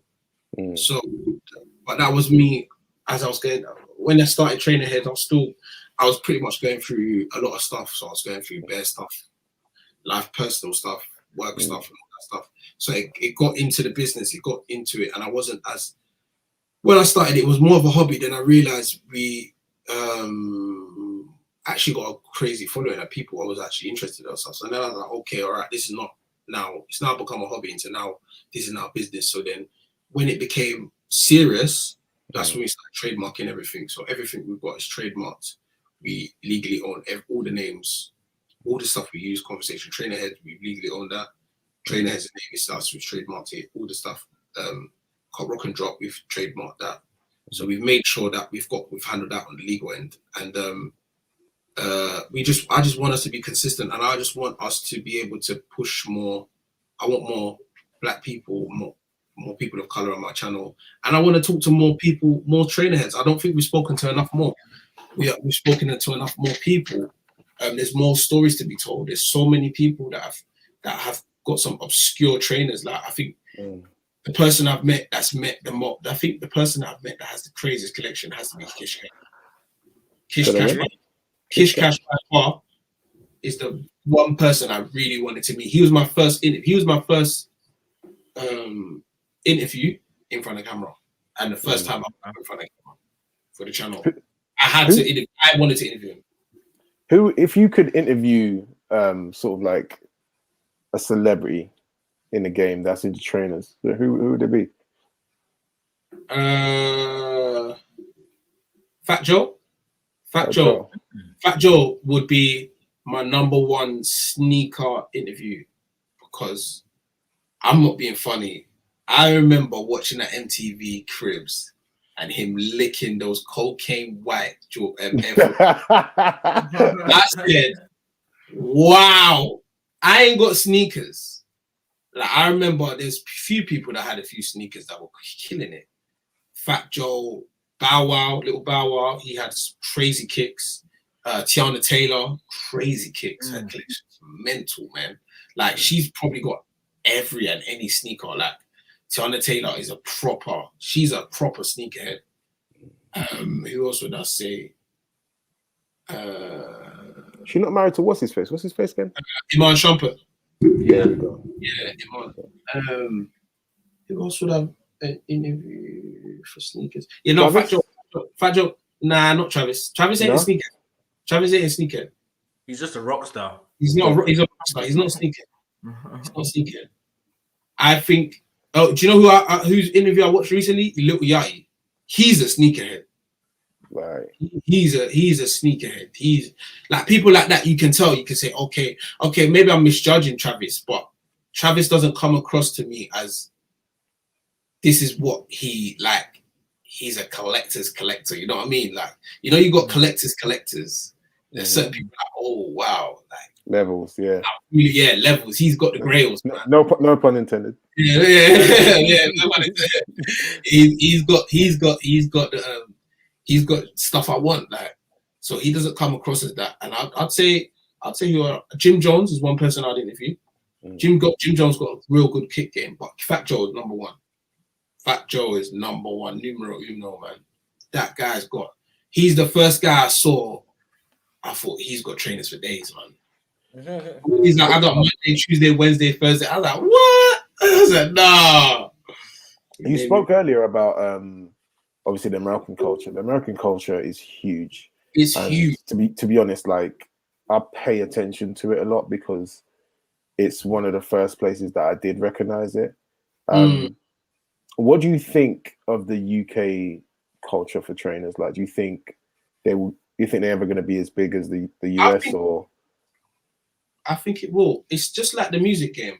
No, I remember when I was in the 90s, 1998, with Snow Solid coming on the freaking Top of the Pops, and my mum was like, "Who's this?"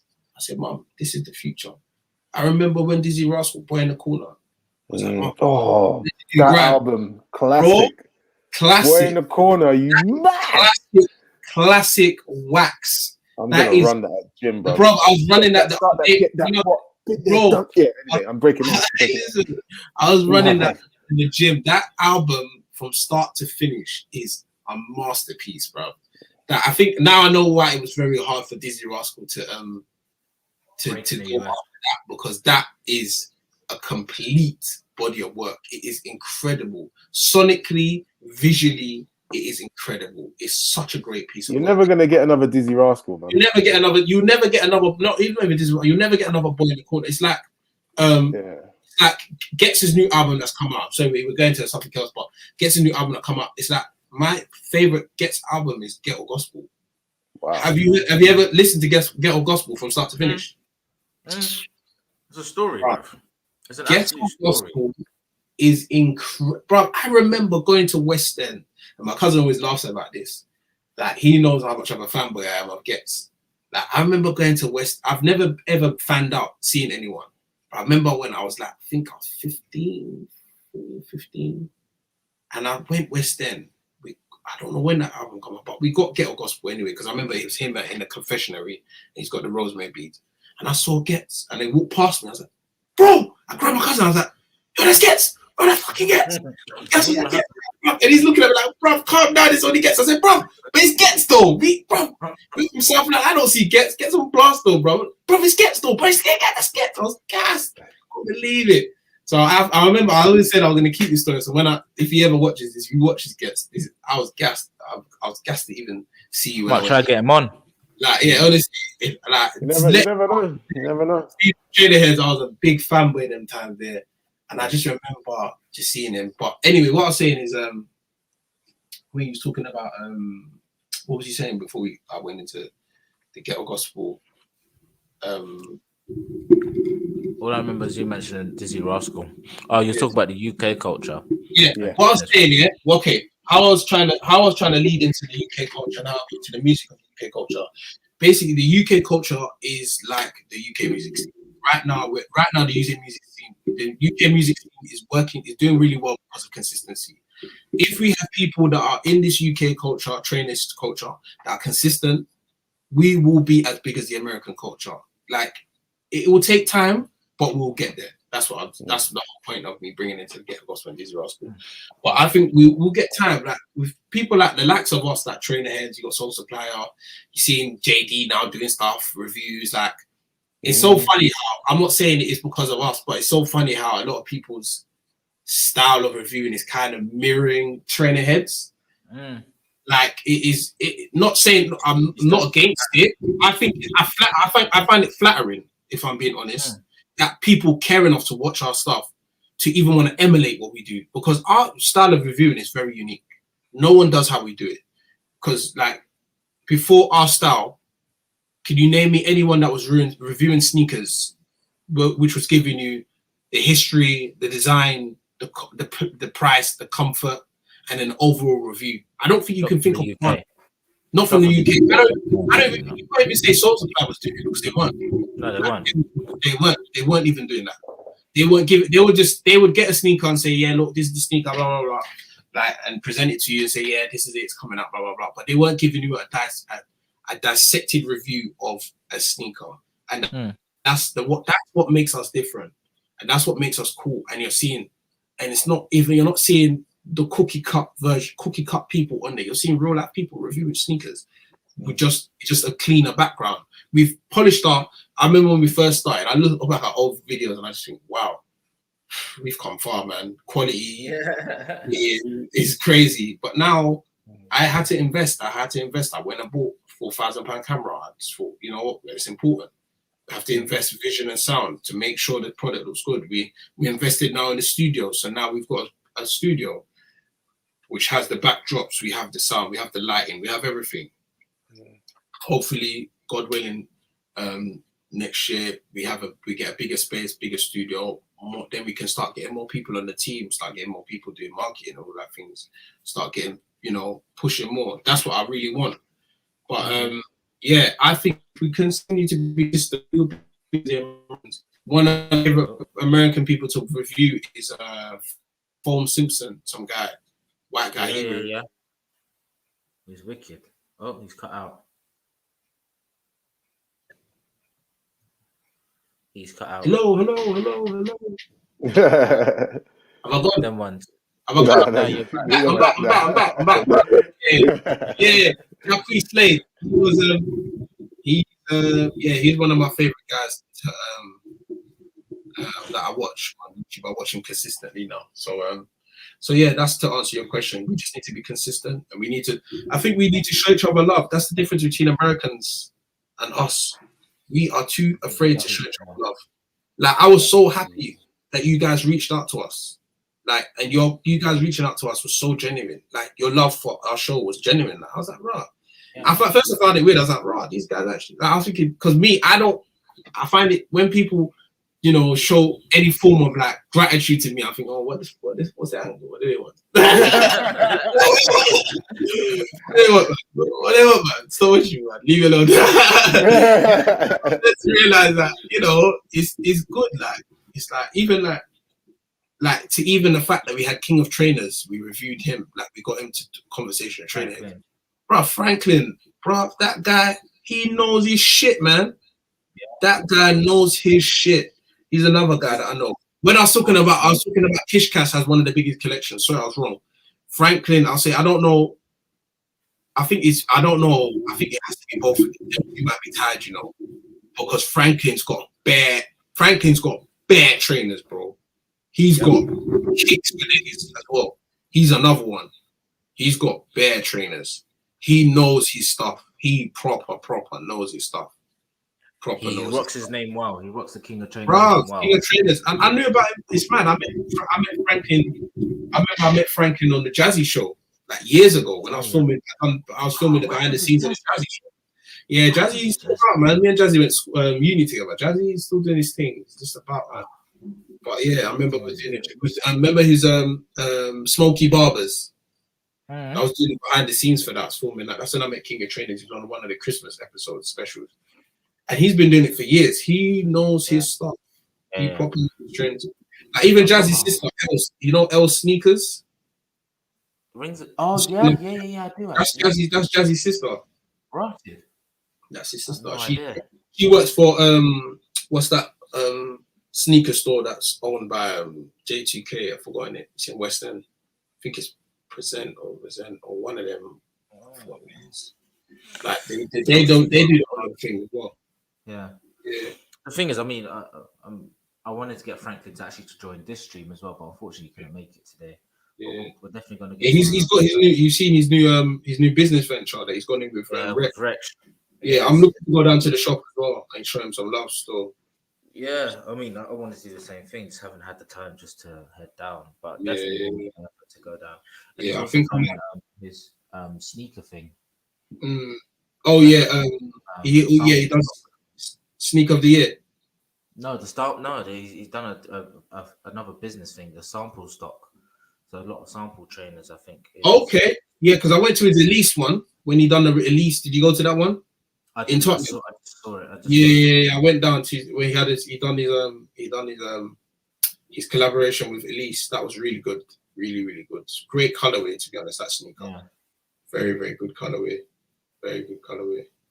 I think he touched on something that's actually very important. I think a lot of people are taken back by when myself or Tash, when we're on Instagram, reach out to people, and sometimes it seems like the blue, but no, it's not. We actually watch a lot of people from a long way away for a long time, and we just appreciate what people are doing. But people don't, like you said, people are always sometimes thinking, oh, what's the angle and stuff like that. No, it's not even that. Yeah. We just want to show you some love and say we see you and well done. Basically, that's what we do. And then, in fact, just earlier today, we reposted another channel who could be seen as a direct rival. We don't care. We know exactly. We know how, like you said before, we know how much work goes into all of this. It's not easy in the slightest. Like realistically, now we've been talking for 2.5 hours, which is a mazzoline. Yeah. Mad thing, it's been a minute.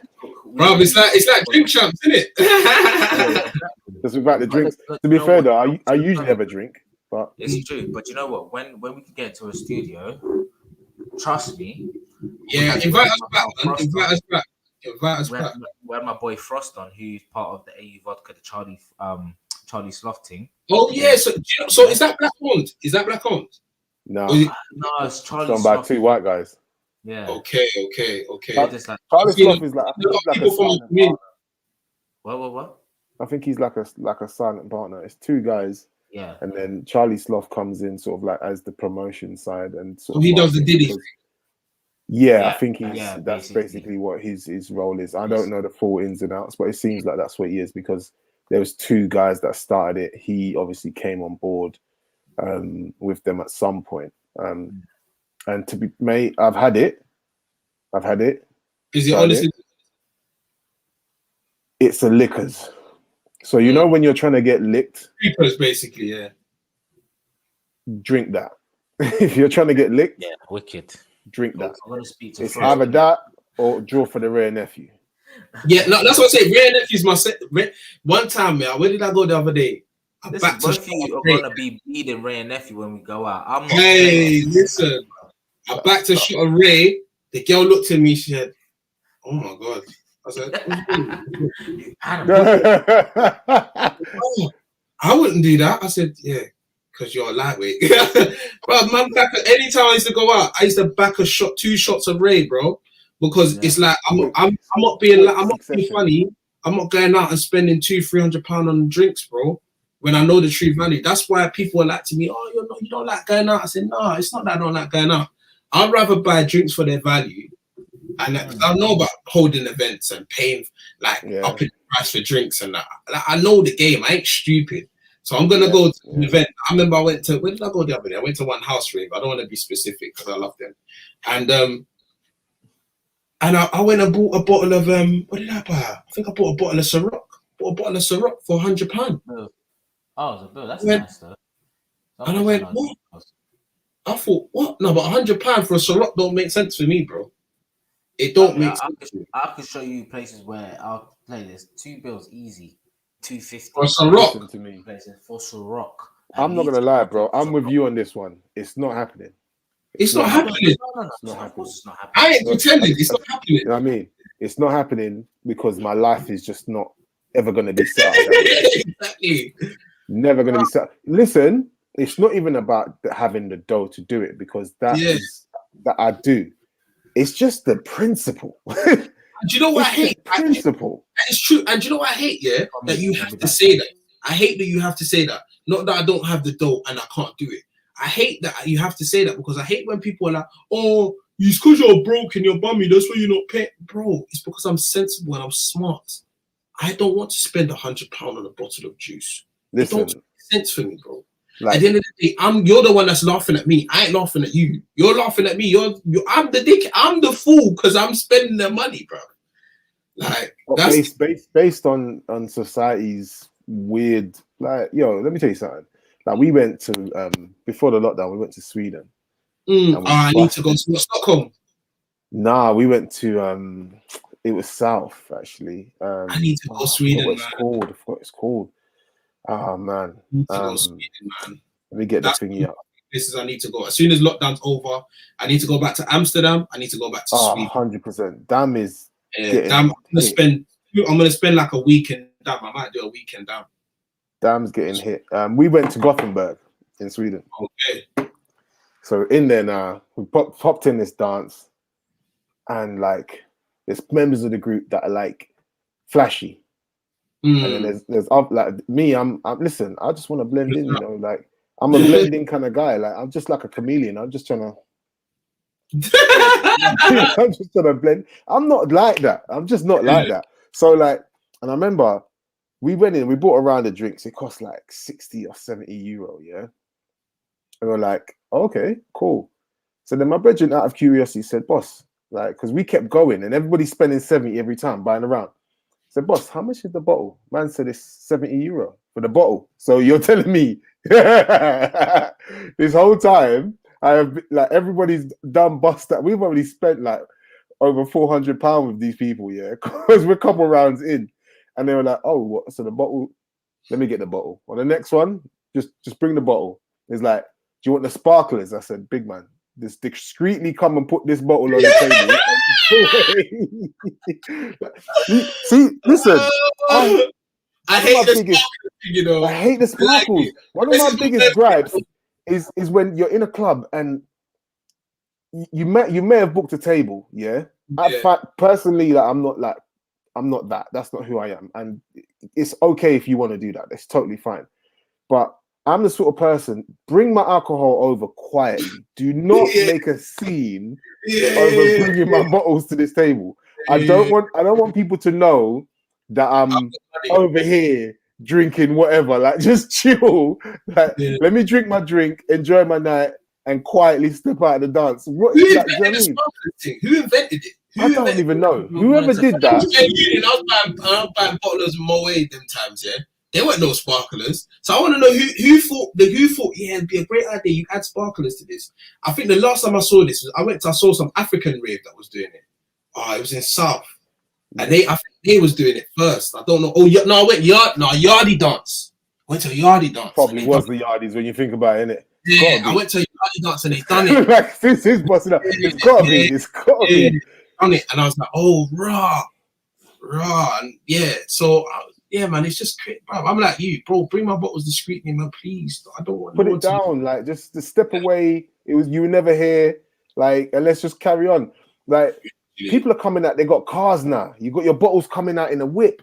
Like, like 3-4 man carrying a whip through the dance, sparklers everywhere. I'm like, oh.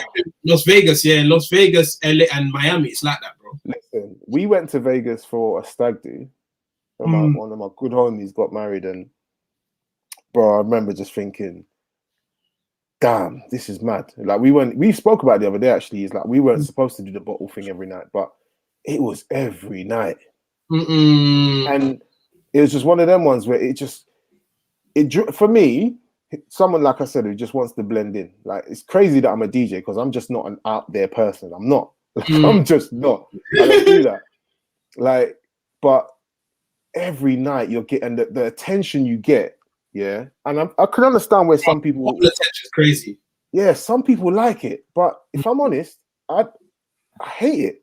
I don't want to be like Nah, man, like it's not for me. Like, Yeah, I'm with you on that.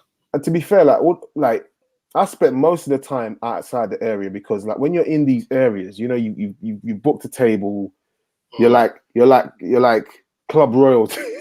So they take you in. Everything can't go nowhere. You know what I mean? You can't go nowhere. You're but I was just in the crowd mingling, and I felt like I enjoyed that. For most of the time that we were there, I spent most of the time at the bar buying drinks, even though we had drinks on the table.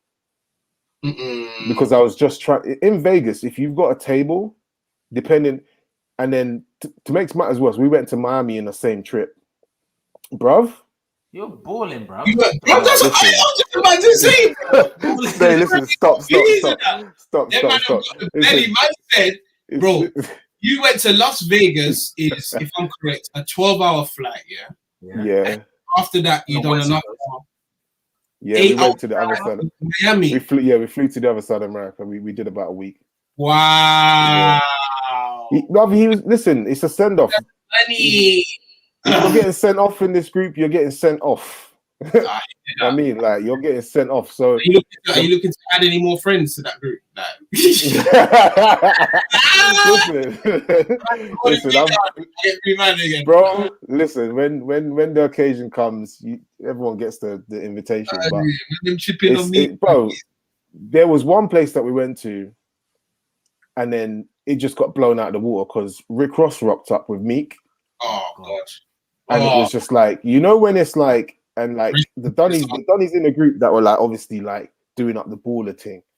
Like when them man stepped in, wow. Different. So if you think like for those tables you're spending a couple racks, yeah, but they're making that come in and they're dropping 50 racks. That's 50. So it makes your couple racks look like peanuts. Yeah. And then all of a sudden your front row table gets moved to the back. Move you to the back. Bruv, so all through Miami we had good tables. Then that one night they went to this, I think it's like a strip club type of thing where everybody goes. It's like Sunday you go to one place, on a Monday you go to a different place. I don't know. Yeah, live on Sundays. They went live on Sundays. That night I said, that's when I held my hand up. I said, me now I do it. Because it got to like, it was like for the tables, like everybody had to cough up like £600 or £700. So later. So it was just mad. I was just like, rah, okay, cool. So I must have did the maths and I was like, listen, lads, yeah. Because I can't imagine myself doing it in London. So I said, yeah. So I'm gonna chill on this one. They went there, and when they came back, they said, yeah, Meek and Ross came in. The normal table that they'll get, because you get a guy. Every time you go on these street, you get a guy, and he's the guy for the area. He will get you your tables. Every club you want to go to, he'll get you a table. So obviously our money was good money until their man rocked up. When their man rocked up with then you had all the Miami Dolphins in there and all that. It was stupid money.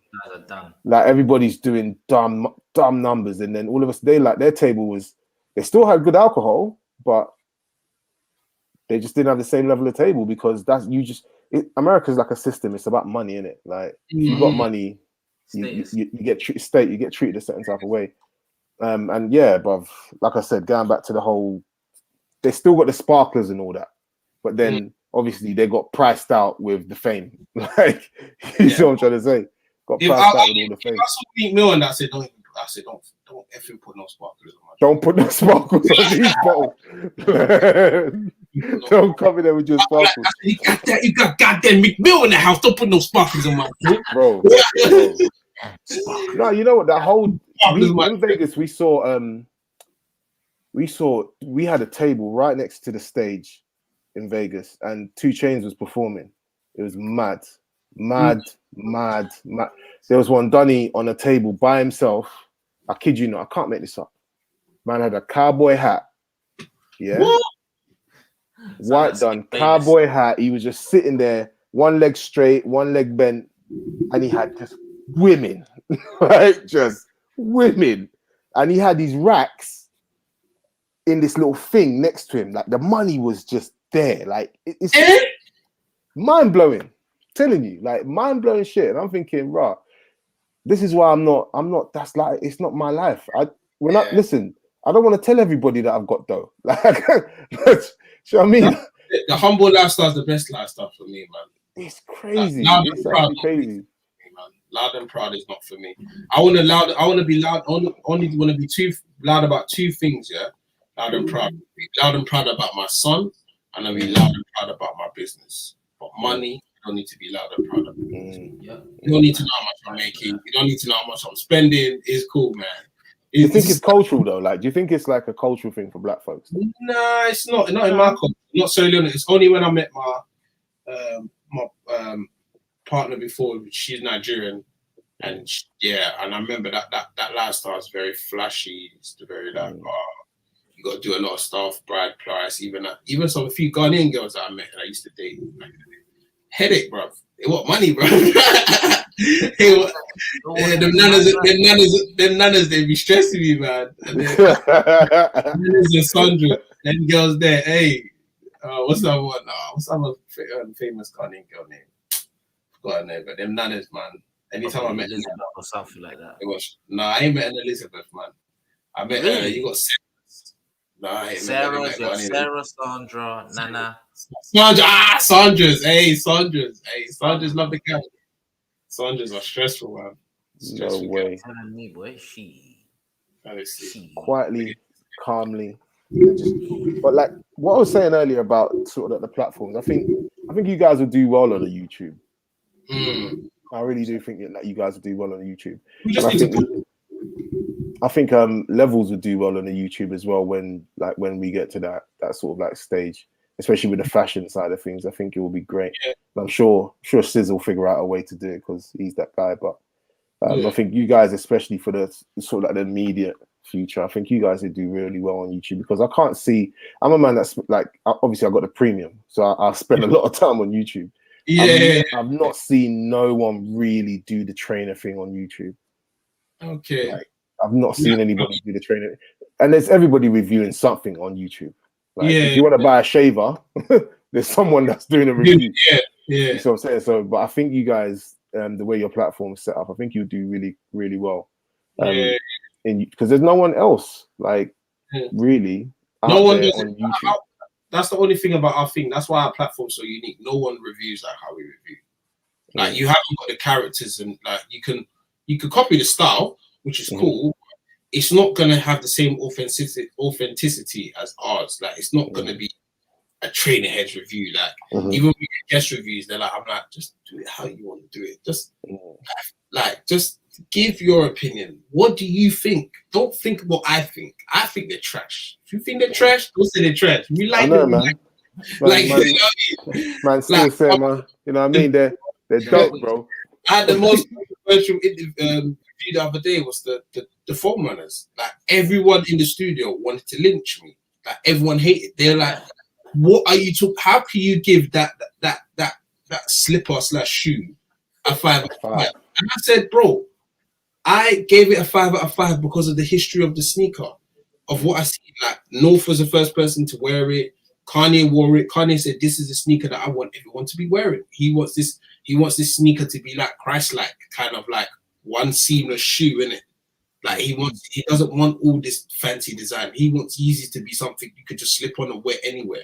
You understand? He wants it to be a timeless shoe. And I think those foam runners are timeless. They're comfortable. They are actually they look crazy, but they're dope. They're dope shoes. Like, have you worn them out yet? Huh? Have you actually worn them out yet? No. That pair was Jihad's pair. It was Jay's pair. So I only I unfortunately ain't got a pair, but I want a pair. No. So I ain't got a pair. I want to out this year. Yeah. I'm waiting for the blue ones and I'm waiting for the October Reds, and I'm gonna get those two. The midnight blues and the October Reds. I want to cop them. Most How definitely. much are they retailing for? They were retailing for £70. That's decent though. Resale. Do you know the resale when they come out? It was £650. Later. What? First week? First week. Later. Well, same with the 450s though. The 450s were doing crazy, but now they're calm right now. Yeah. Yeah, the 450s, they don't get the love as much as the other ones. The 450s, they stay on the shelf for weeks. Yeah. Weeks. They stay. Yeah. They stay on the shelf for weeks. They're there for weeks, man. Did you like them? Nah, not really. Yeah. I wanted to buy them and just try them on, but they never went up to my size because I have to go up to a 12 basically in Yeezys. And they stopped at an 11 basically. Okay. I literally couldn't get them. I wanted to get them just to try them on and see, but you know, I'm mad, bro. That's you lot, man. Right. If you're them 450s, you can't talk. You got Yeezy space rocket shoes, man. You should allow it. No, listen. You got the space rocket. You got to understand it from like my point of view, where like I'm tall, yeah, or they look. I'm average. I'm like 6'1", so they look alright on me. You know what I mean? Nah. But the 450s, like, who's got 450s? You sis. No, I wanted to get them. I legit wanted to get them. You're mad, bro. No, but as I said, I just wanted to try them on. You know what them 450s look like? Kept them on at home and then just resold them. You know when you go to the airport and you get the shuttle bus? Yeah. The 450 looks like the shuttle bus from the plane to the terminal. That's what it looks like. That square, flipping, wide, flat bus. You know what? Yeah. Like. Jay won them, you know. He's going to get the all black ones. See, that's what I was looking to do. Listen, you never know. So, if you could pull it off. Cool. I'm even checking the resale. Right now, if you're trying to buy the all black 450s, guess how much they cost? How much? How much? I'll just do it. Actually, no, tell a lie. What's what do you say? What's that? Size 11, yeah. I would have to go up to a UK 12 if they even have that. So okay, you said UK 11 is £14,000. Fuck, you know. £14,000. That's mad, G. That is absolutely dumb. And if you wanted to buy the cloud whites, they're like £300. I could never do it. No, I couldn't. Wow. But I'm telling you, 350s all day, so I'm all right. 350, 350s to the world and back, man. No, 350s and 700s to the world and back. No, take it back. I take it back. Sorry, 380s. I meant. No, 350s. I've only got one pair of 350s right now. I'll see the other ones. Yeah, 350. Wow. I got the bread 350s. I got. Yeah, my 350s are. You see these? You see that all this boost? So. No. It's so wicked. These are so wicked. Wow. Did you have to go size up? They fit exactly like the 350, so yeah. Okay, yeah. Yes, 350s are half size. Yeah, but the 350s are pricey. I had to go full size. No, they're not, man. I have a wide foot. But no. How much did you pay for your 350s? Who, me? I buy retail. Retail all the time. Yeah. If I don't win a raffle, I'm not getting them. Yeah. Okay. Yeah. If I don't win the raffle, I'm not getting them. I'm never like Yeezys. I will not pay resale for Yeezys, bro. If I don't get the raffle, Yeezys one trainer I can compromise and be like, okay, cool. When it comes to Nike, I'll compromise. I will buy resale Nikes, but not Yeezys. No way. It's impossible. I think Yeezys more time actually will not be excessively over the price anyway. Yeah. Most of them, even if I look at the bread 350s now, they're not extortionate. Yeah. They're not extortionate. So if I really wanted them, I'll swallow that pill. But I'm with you. Half the time, there's no trainer right now that I'm willing to pay any kind of resale on. It's pointless. No.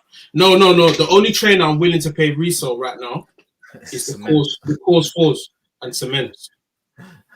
Jordan 4s, Cements, and Course 4s. If I can get the Course 4s, I'll be so happy, man. Someone gifted it to me. I'm putting that into the atmosphere. Put it out. Nice to eat, man. Yo, we've been going almost for 3 hours. This damn is like Jimmy Champs. Yeah. All right, cool. Let's wrap this up. Cool. Quick fire. Quick fire. If you had one trainer for the rest of your life, minus the cements, what would it be? One trainer for the rest of my life. It'd be Crocs, man. No way. It'd be Crocs, man. Hey, Crocs life to one, man. Crocs life, man. Crocs life, man. No, I'm joking. No, I'll tell you. You know what, trainer? If I could wear one trainer every day, Air Max 95 neons. Where? Do you know why? I grew up in South London, yeah, and the Bermondsey. I remember the Bermondsey boys. They used to rock them shoes. Do you know why? 2002 World Cup. Yeah, Ronaldinho, Ronaldo, the whole team, the whole Brazil team wore that sneaker. And I remember going to Foot Locker in Brixton, begging my mom to buy, like crying, like begging my mom to buy them. They were 85 round about them times. Yeah, they were. That's back when they were accessible. They were £85. That was pricey, bro. Yeah, man. No, they were still 110. No, the TNs were 110 now. No, the TNs were 110. 95s were not that expensive. I'm sure they weren't. Which ones were 110? Was it TNs? No, TNs were 110. TNs were like £125, 130. Probably, yeah. They were like the yeah. That's why they 95s are 110. Yeah, 110. They were £110. Yeah, 110. Yeah. No, I had to. I begged her. I said no. And my cousin, he was a single child. He had them as well. I remember. I can tell he was hating. My brother like hating on, thinking, prick, man, got them, man. I remember we went to the shop. Yeah, do you know it was so mad? We went to the shop. Yeah, my auntie. Yeah, we went to Lewisham here to go buy kicks, and he was like. No, I remember. I'll tell you two stories. Yeah, we went to Lewisham. We bought this. We went to buy the kicks, and then he was buying them, and his mum was buying him the TNs, buying him the Evers 95s, and my mum, I'm like, Mum, so what am I gonna get? My mum bought me a pair of BWs. I was pissed. The BWs, they're banging shoes now. I was like, Mum, I don't want no BWs, man. I want TNs. I was crying in the shop. She goes, no, I can't afford it. I'll buy for your brother as well. I was like, like him, he always has kicks. I remember we went to France, and if you remember, France, Calais, they had a Nike outlet. Do you remember that? Yeah, we went there, bruv. I remember he had a pair of TNs. Yeah, he took off his TNs, he took them off, put them in a box. Yeah, and he took a fresh pair of Air Max. I don't know what Max trainers they were. I think they were in the shop. Yeah, he stole the crap. He took them off, put them on, and walked out. G blood. I was looking at him like, what are you doing? I was like, wow, he was a bad breed. He's a bad breed from early. Like, you know the Walkmans on the ferry, he stole a Walkman. Well, I was like, bro, if we get kicked off this ferry because you're a team, he goes, what are they gonna do? I said, bro, I remember the CD Walkman. He went in the shop. That Sony, I remember he had it. Sony CD Walkman. He had it. He stole it from the ferry on our way to France. Well, you're right now. You're fully incriminating your cousin. You know that, right? Yeah, there's no names, man. No face, no case, man. I got bare cousins. Yeah, which one? Which one? No face, no case, man. I was gonna follow that question up with kicks from your childhood, but I guess that would be the same then. No, my favorite kick from my childhood was Reeboks Classics. Yeah. Oh yeah, that's a long. I always talk about it. Reebok Classics. Yeah. Those are the first shoes my mum bought me. Reebok Classics. They were the black ones, all black Reebok Classics, and she bought them from a catalog as well. I think she bought it from K's. Remember K's catalog? 100%. Oh, bro. I think Yeah. Had them catalogs where you just had to. Yeah, I used to flip through the catalogs. I used to get like my mum had highlighters. I used to circle that. Like, I want this for Christmas. Yeah, I was like that. The K's catalog and the Argos catalog. Those are my staples, man. Literally, that was me. Literally circling every day. Mum, I want this for Christmas. I want this. Me and my brother decided, and we decided saying, "Oh no, but if you get this, we won't get this." And I remember we argued about getting a Game Boy Color and that, and my mum actually got both of us one each because I'm like, no, bro, if we have to get it and share it, because she's like, we have to share. I want this color. I was like, no, I want a red. He's like, no, I want a blue. It's funny, man. Just have a Game Boy, funny enough. You had one. I still have one. You still have, bro? I need to get one. I'm gonna buy one back. I'm gonna go to CEX, look for one and buy it. I'll sell you mine, innit? Retro. Where's your one? Mint condition. Are you telling me? Retail, not resale. Listen, I'll trade. I don't hear it. I don't hear it. Just get out of here, man. Get out of here, man. If you don't. I want retail price of $90.99, bro. Tell me that price. I'm doing the trade deal. Do the trade deal. Give me your Crocs for a minute. No, Crocs are personable, bro. They're personal, man. You got everything on there. They look Black Lives Matters. You got Martin and Gina on there. You got like I want them, counting people, bro. You got red, gold, and green, Mama Africa blood. Come on, man. Obviously, you got me. Got my name. You got gold. You got ganja, because obviously, man, need to go back to Dam. And yeah. Legit, I want to go back to Dam for real. Actually, we spoke about this the other day as well. Yeah, like, it's different in Dam. I ain't smoked like marijuana in like 10 years, bro. But No. I would go back to Dam to have some to bless the situation. Bless the jar, man. Bless the chalice, man. Where it's legal. Where it's legal. Only do it where it's legal. Levels thing, where we do like a vlog trip to Dam with all of us. That'll be mad. Oh yeah, bro, I'm down. I'll be mad. I'm down, mad. bro. Like, down. yo, you guys let me know if it's happening next year. Let's make it happen. We can vlog. Wait, right now I can't even make any plans because I don't want to be let down. Really? That's really, you know what it is? I'm in that headspace where I'm just like, I don't want to make no plans, because if come November time, man's like, we're going to be going back into another lockdown. We're getting back into another lockdown. That's what you have to do. It's another lockdown. It's essential that we do this. Essential betterment of the country. I'm going to lose my shit. I don't want to make any plans to do anything. So that's why I'm my birthday. And that's exactly like people. What did you feel about it?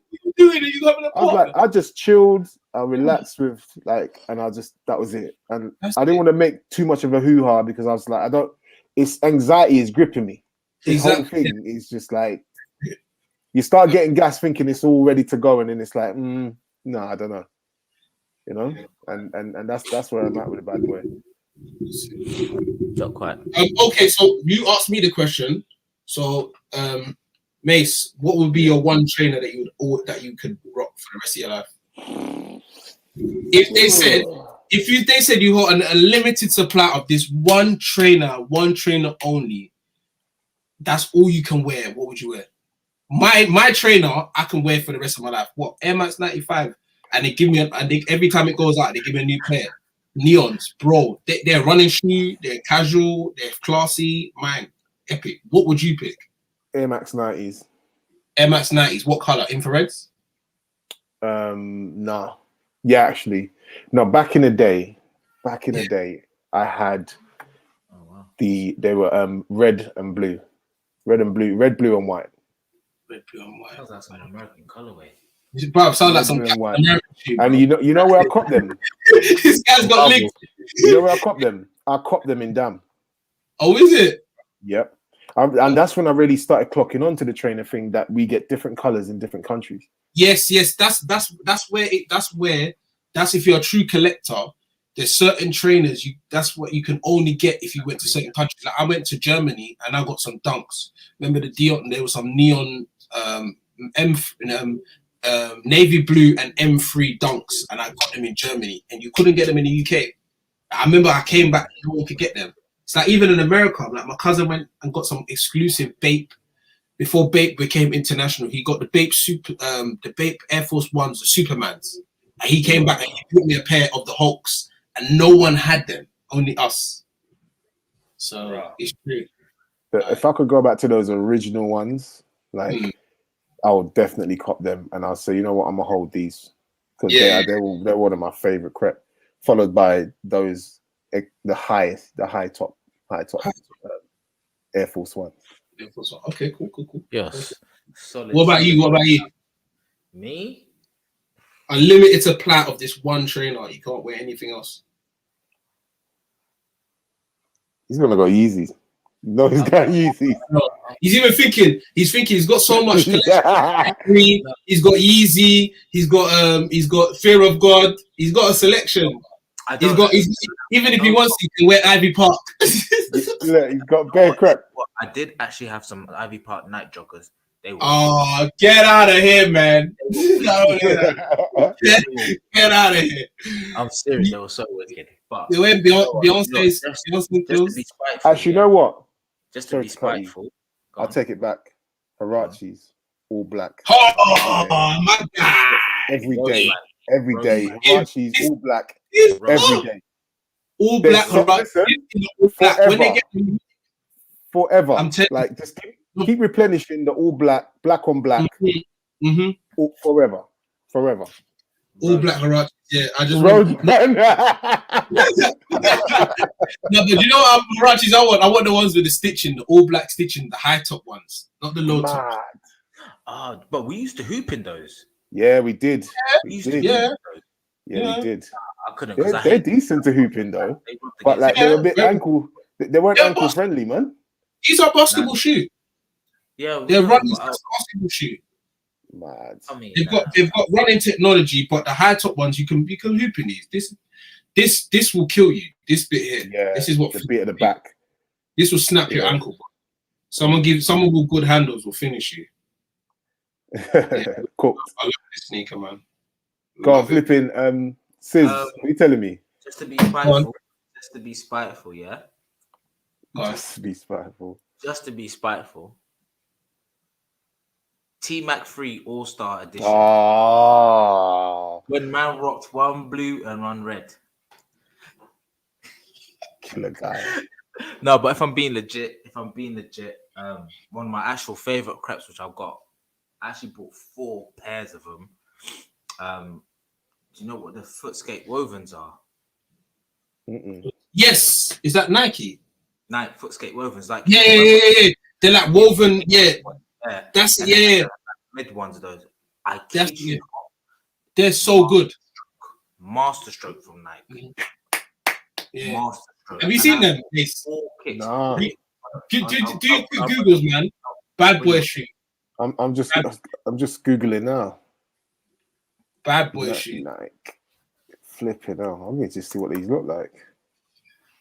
Oh, see, yeah. I could, says they're nice. Still, I could hold a pair, but I just think that my Thunderfoot won't fit in them. Still, yeah, they're so sick, bro. Such a nice shoe. Yeah, they're kind of dope.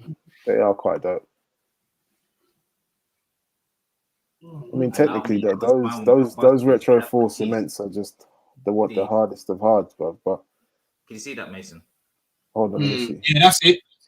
Yeah. They were they had bare pairs of those sneakers as grey.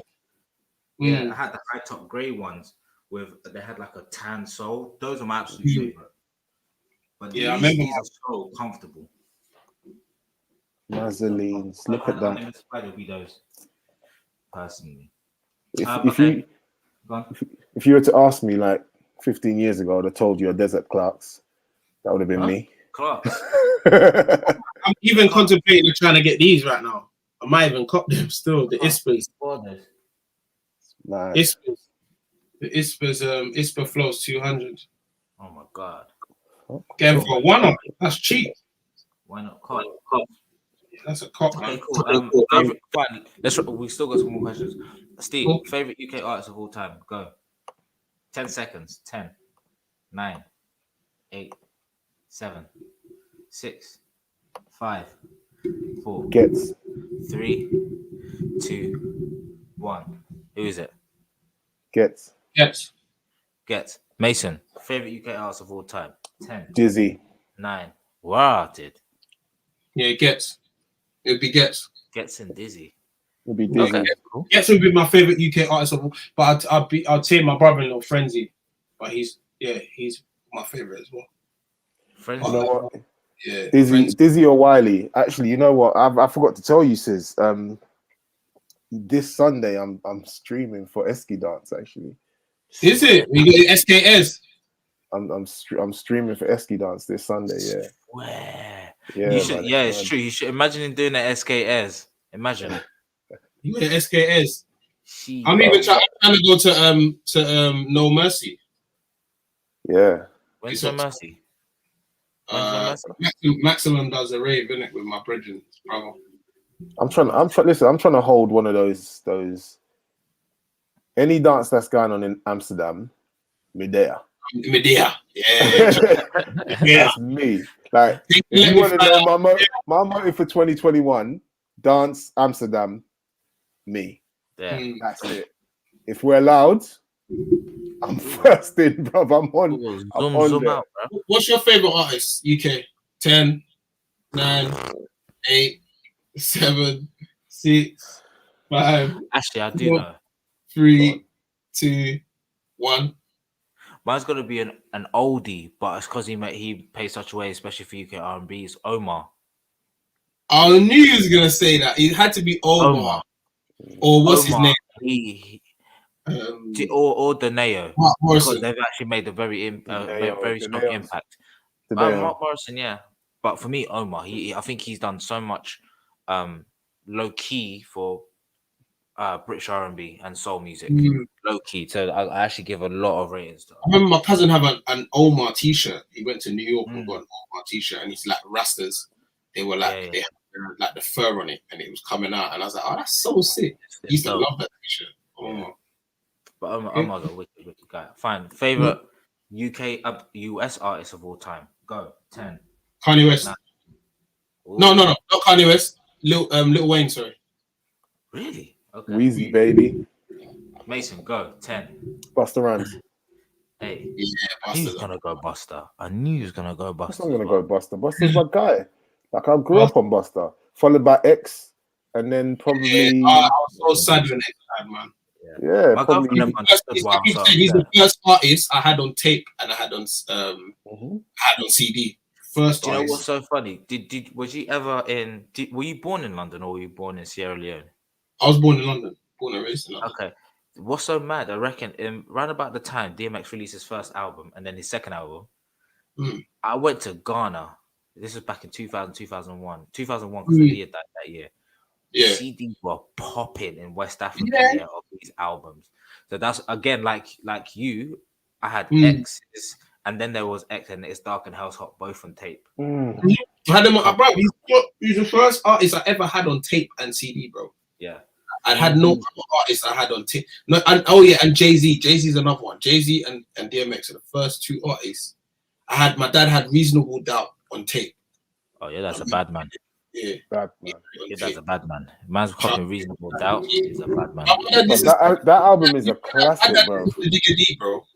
My dad listens to drill. Swear. Your dad's spitting as well with this. Nah. He just likes the sound, innit? He just like, it's very good. I like this. He likes the sound. He just like, the jumpiness of the sound, innit? He listens. I heard him listen. Once I was just chilling and I heard him listening to Blue What? I said, what? What the fuck's going on here? What the fuck's going on here, man? He likes my dad is the reason why my love for music is so open, because I listen to I used to play classical music on the piano when I was younger, like Beethoven. Classical's wicked. Yeah, all that stuff. Bro, I listen to a lot of I like to listen Mozart. I listen to a lot of stuff, all that stuff. Yeah, so I was very open to music when I was younger, and that's why But Lil Wayne, number one guy, man. Lil Wayne and Busta's good, man. Yeah, my one was this Rap City freestyle that changed my life. The one that live from the 500. The thing with Weezy is that because I used to love music from the South a lot. back in them times, I used to listen to literally a lot of Cash Money. A lot of Trick Daddy. Yeah. Master P, Trainer. I listened to that, and he was whack when he first came out. He was terrible. Because I remember his first track, Fireman. I was like, who? Yeah, Fireman. Fireman. I'm like, this is dead. This is so bad. Yeah. Next thing you know, he did a remix to Soldier. Stuff. No. Juvenile. Oh yeah, back there. Yeah. And when he Doom, and that's one of still to this day. Doom. One of my favorite tracks. It gets me each time. When he Doom. And then you hear the it's getting me. And then he did a remix of that. I was like, okay, this guy's actually not bad. And then a couple years later, this is when we hear Weezy F Baby. Yeah, he did too much money, bro. Yeah, way too much, right? He did too much for them, man. Indeed. Yeah. Oh, well done. Now, Busta Rhymes is the first person where I appreciated the art of music videos. Busta Rhymes and Missy Elliott. Like, I remember watching "Give Me Some More" video, and I was sitting there in amazement, thinking, "What the?" No. Do you remember the one with Janet Jackson? Yeah. Oh, what it is? Screaming, yeah, hey! Hype Williams went Hype Williams still has. I don't know how he hasn't got an Oscar for Belly. That intro scene. Yeah. That intro scene alone needs an Oscar. It is incredible. It's just, I think it's just, you got what's the girls again? Is it S? What's girl singing it again? SMV or SW, whatever they called. SWV. Yeah, SWV. However you want it. However, and it's slow mo. You're like, the neon lights, everything, the eyes. They had the eyes with the lights. I was like, well thought out, bro. Yeah, man. Listen, remember back then, like it wasn't really. People weren't getting the recognition, you know. It's about £1 million, £2 million a video, bro. People weren't really getting it, the bloody recognition, man. But some ghetto youths just making film. That's all it was for them. Yeah. No, but still, Hype Williams. I think one of my favorite videos for Hype Williams is Big Pimpin' though. Oh, yeah. You see, do you know what it is? This bit, that's why I would do this. And I get the Dave dance. I said, never make it in life, yeah. If I ever mothers, yeah. Hey, if I ever make it in life, get me a bottle of my brethren's drink, Las Olas, and my cousin's drink, Twist Up. Let me plug them as well in here. I'm gonna be with them 2 bottles in my hand, doing the Dame dance on the yacht like that. Hey, come on the yacht week with me, bro. Do one of them. Hey, come on. I don't want to do no pretend yacht thing. I don't want to go to Dubai do pretend yacht thing. I want to do Croatia, bro. This is Croatia wicked. Like you hold an island with a fleet of like 70 yachts, bro. It's mad. Is it? Yeah, bro. I was just invited to do that 2 days ago. I couldn't make it because go Croatia and DJ on those yachts. Yeah. Wow. I couldn't make it. I mean, you could have slid the book in my way. Still, you know. I'm just waiting back. I'm just waiting to hear back. Actually, so you've heard it, bro. I'm gone. I'll tell what. Listen, what? Me now come back. Me now come back. Okay, like that's it. Like I'm gone. It's 2 weeks Croatia. Bro, listen, have you been to Croatia? No. Listen, Croatia is a whole vibe, man. My friend and I, they went to the Hideout Festival in Croatia. Your liver's hurting for a year afterwards. We went to Fresh Island out there still. It was decent. Fresh Island that as well, yeah. Decent. We went to one of the first ones before it got crazy.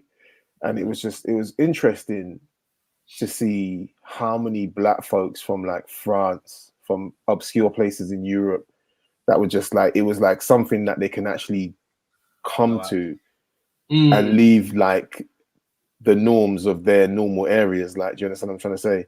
Where like there was proper like a music festival for them because, and then we did one in Germany where it was just like a random place in Germany, but bare Rastas, Pure Rasta. They're black people in Germany. They're Ghanaians in abundance in Germany, bro. Yes, there is, but they just I don't know why I like it so much. It's different over there for them, and I remember a couple of people complaining that it's just they still getting used to it. You know, like the black folks, like we're kind of being swept under the carpet over there because they're more worried about the Turkish done than that. Was it what in Germany? Yeah, I didn't know that. That's why maybe that's why Ozil's all moving mad. Probably.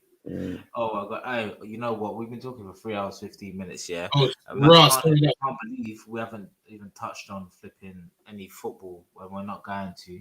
No, we're not going to talk about football. We're not going to We're not talk talking about football. Are you an Arsenal fan? I don't watch football no more. I only watch UFC. Talk to me about Brazilian Jiu-Jitsu and UFC. You know what? Saying that, I want to get into Brazilian Jiu-Jitsu. I'm getting into it this year. I've been dabbling into Capoeira, then, isn't it? What? Capoeira. Whose man's is this? Oh.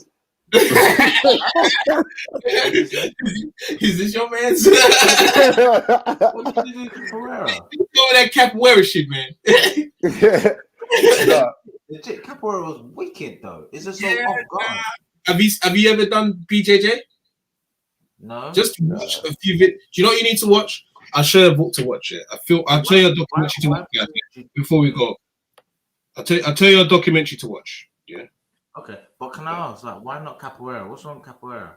Capoeira is not a complete fighting form. That's the whole point. That's why. No, it's not complete. Brazilian Jiu-Jitsu. Right? Brazilian Jiu-Jitsu is a complete fighting form. It sounds barbaric, man. No, it's not, man. It's actually really. You need to watch this. Watch this documentary called Choke, yeah, and then come back to it. Just watch the documentary. Is it on? Is it on Flix? YouTube. It's on YouTube, and you got premium, so you ain't got no ads. No ads. I like the sound of that. Passwords, isn't it? Huh? But said, bless me with your password. Bless me with my YouTube password. It's actually on YouTube as well. That's mad. Listen. Choke. Okay, so wait, hold on. Okay. Which one is it? It's called Choke. Just put Choke. Hickson Gracie documentary. Hickson is spelled Rickson. Right. The full documentary. It's an hour and 38 minutes. Yeah, I've heard Rogan mention him. Yeah, look, bro. That's why I learned yoga from him. You know the whole family and that are really really good at. They created UFC. The Hicks, the Gracie family. Mad. They started UFC. All right, cool. I'm in. I'm going to listen to that. BJJ is a staple for every fighter. You can't do UFC without any form of. You know the best thing about this YouTube thing is that you can download it and just watch it on the go, bruv. Yeah, watch it on the go. And even though it's a video, it's playing in the background, so you can. Bruv. Yeah, when they said when they gave me like 3 months free, and I was like, is it? After 3 months, I'm gonna duck, and then I thought, actually, you know what? This is they said, like, I'm gonna stay. 3 months free right now. I'm using it for free. I'm gonna enjoy it, man. I'm gonna enjoy it for 3 months. I mean, it's £11. It's the same as Spotify, isn't it? No, it's gone up to $15.99 now. Is it? Is it? Nah, that's too much. But no, mine's £11. I don't know why I'm going for you, though. Mine's £11. Hey, I'll cancel that, you know. You might be getting a different deal. Mine's £11, man. Cancel that. I'll cancel that. Yo, it's 20 past midnight. Some foolishness. Oh my guys. I need to go do some stretches and stuff, man. It's been a tremendous chat, man. I'm not gonna lie. Man's on the goggin stretching. Yeah. Yeah, bro. I'm goggin to stretch. Huh? It's cutting out again. But thanks for having me. You're cutting. Hold on. The train. Am I cutting? Like a cyborg. Yeah. Like a cyborg. Yeah. Still cutting. Cyborg. What's going on for the Resepo, man? I don't know. Maybe he sold some Nigerians. The Nigerians got to Don't speak bad on our names. Imagine all this whole stream and we're about to duck in. I know. That's a shame. That's a shame. It's been wicked though. It's been a hell of a conversation. Legit, if we had alcohol involved in this, it literally be like a drink champs. Drink champs. Yeah. It literally be a drink champ. I think we'll all be twist, like differently twist right now. He bounced. That's a shame. Back. Automatically reconnected him. Are you back? Yeah, still we're there? back. Okay, cool. Alright, guys, follow Trainer Headz. That's with a Z. Follow us on YouTube, Instagram, TikTok, Trainer Headz 24/7 because we've got this 24/7 baby. Trust me. And yeah, man, if you want to watch a review, like, comment, subscribe. Tell us if you want to cop, rock, and drop anything you see on our channel. Big up to the boys, Levels, man. You man have been brilliant, man. Honestly, thanks for hosting us. And no problems. Listen, next time when we have a proper studio, as me and Mason just said, it'll literally be a drink thing. 100%. For us to pattern up the flipping AU vodka. You know. Right now, it's gonna be a brush teeth and a mouthwash thing.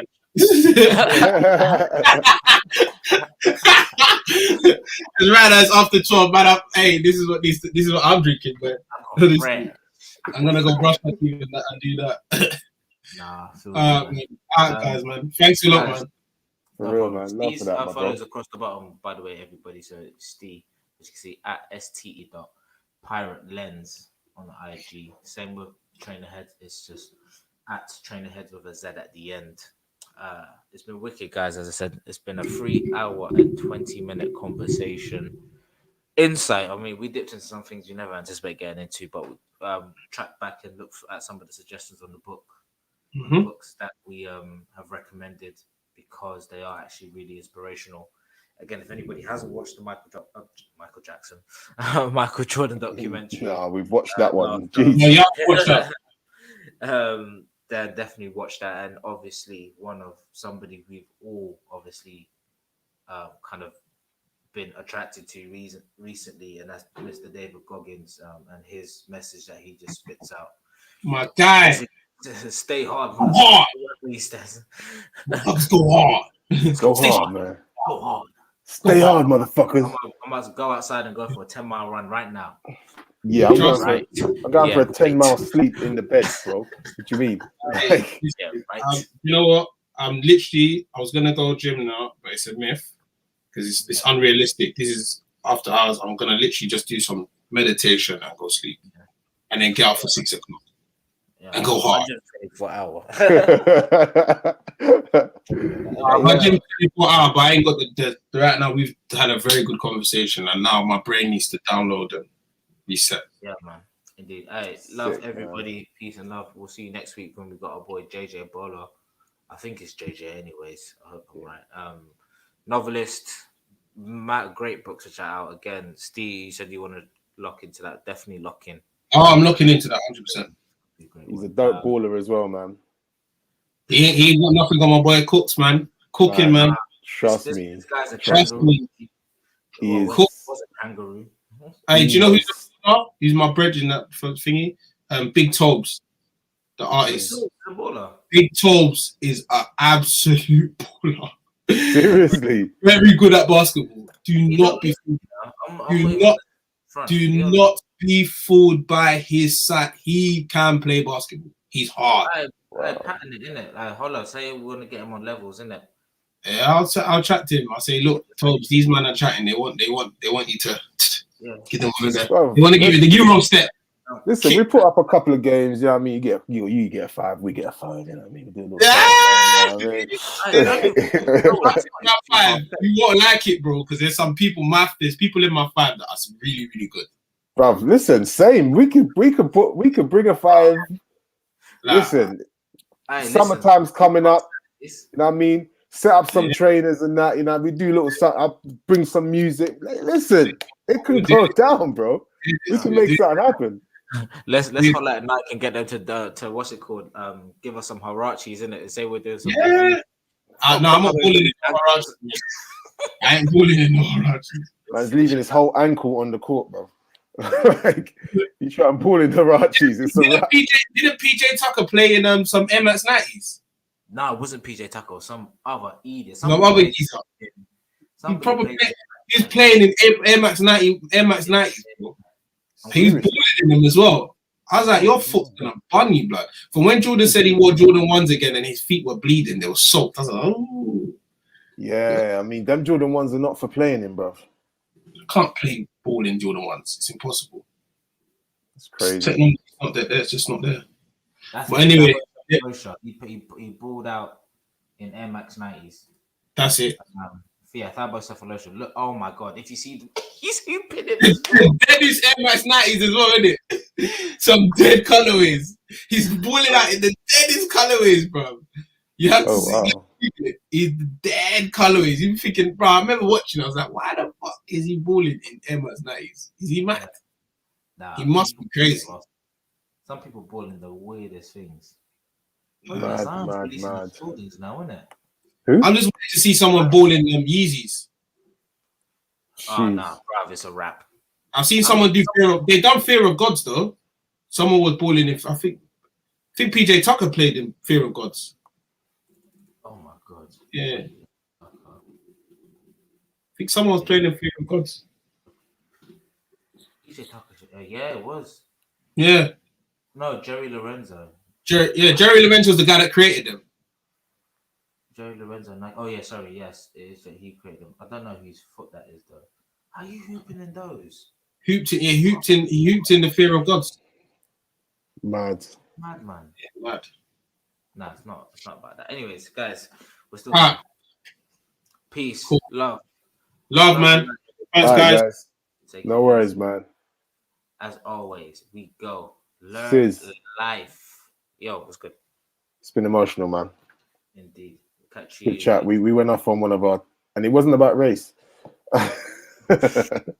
Positivity, actually, is about learning and books. Yeah, there's a lot of learning and stuff in there. But yeah, bro, listen, it's been emotion. It's been a myth. It's been and yeah. I'll be pissed when I go back upstairs. Might just sleep down here. Yeah, you're gonna be in trouble, innit? Yeah. Has a job in it. So it's about the business. It's about the business. One day she'll thank you for this. Exactly. Anyways, guys, peace and love. We out. All right, my bro. Peace. Learn life.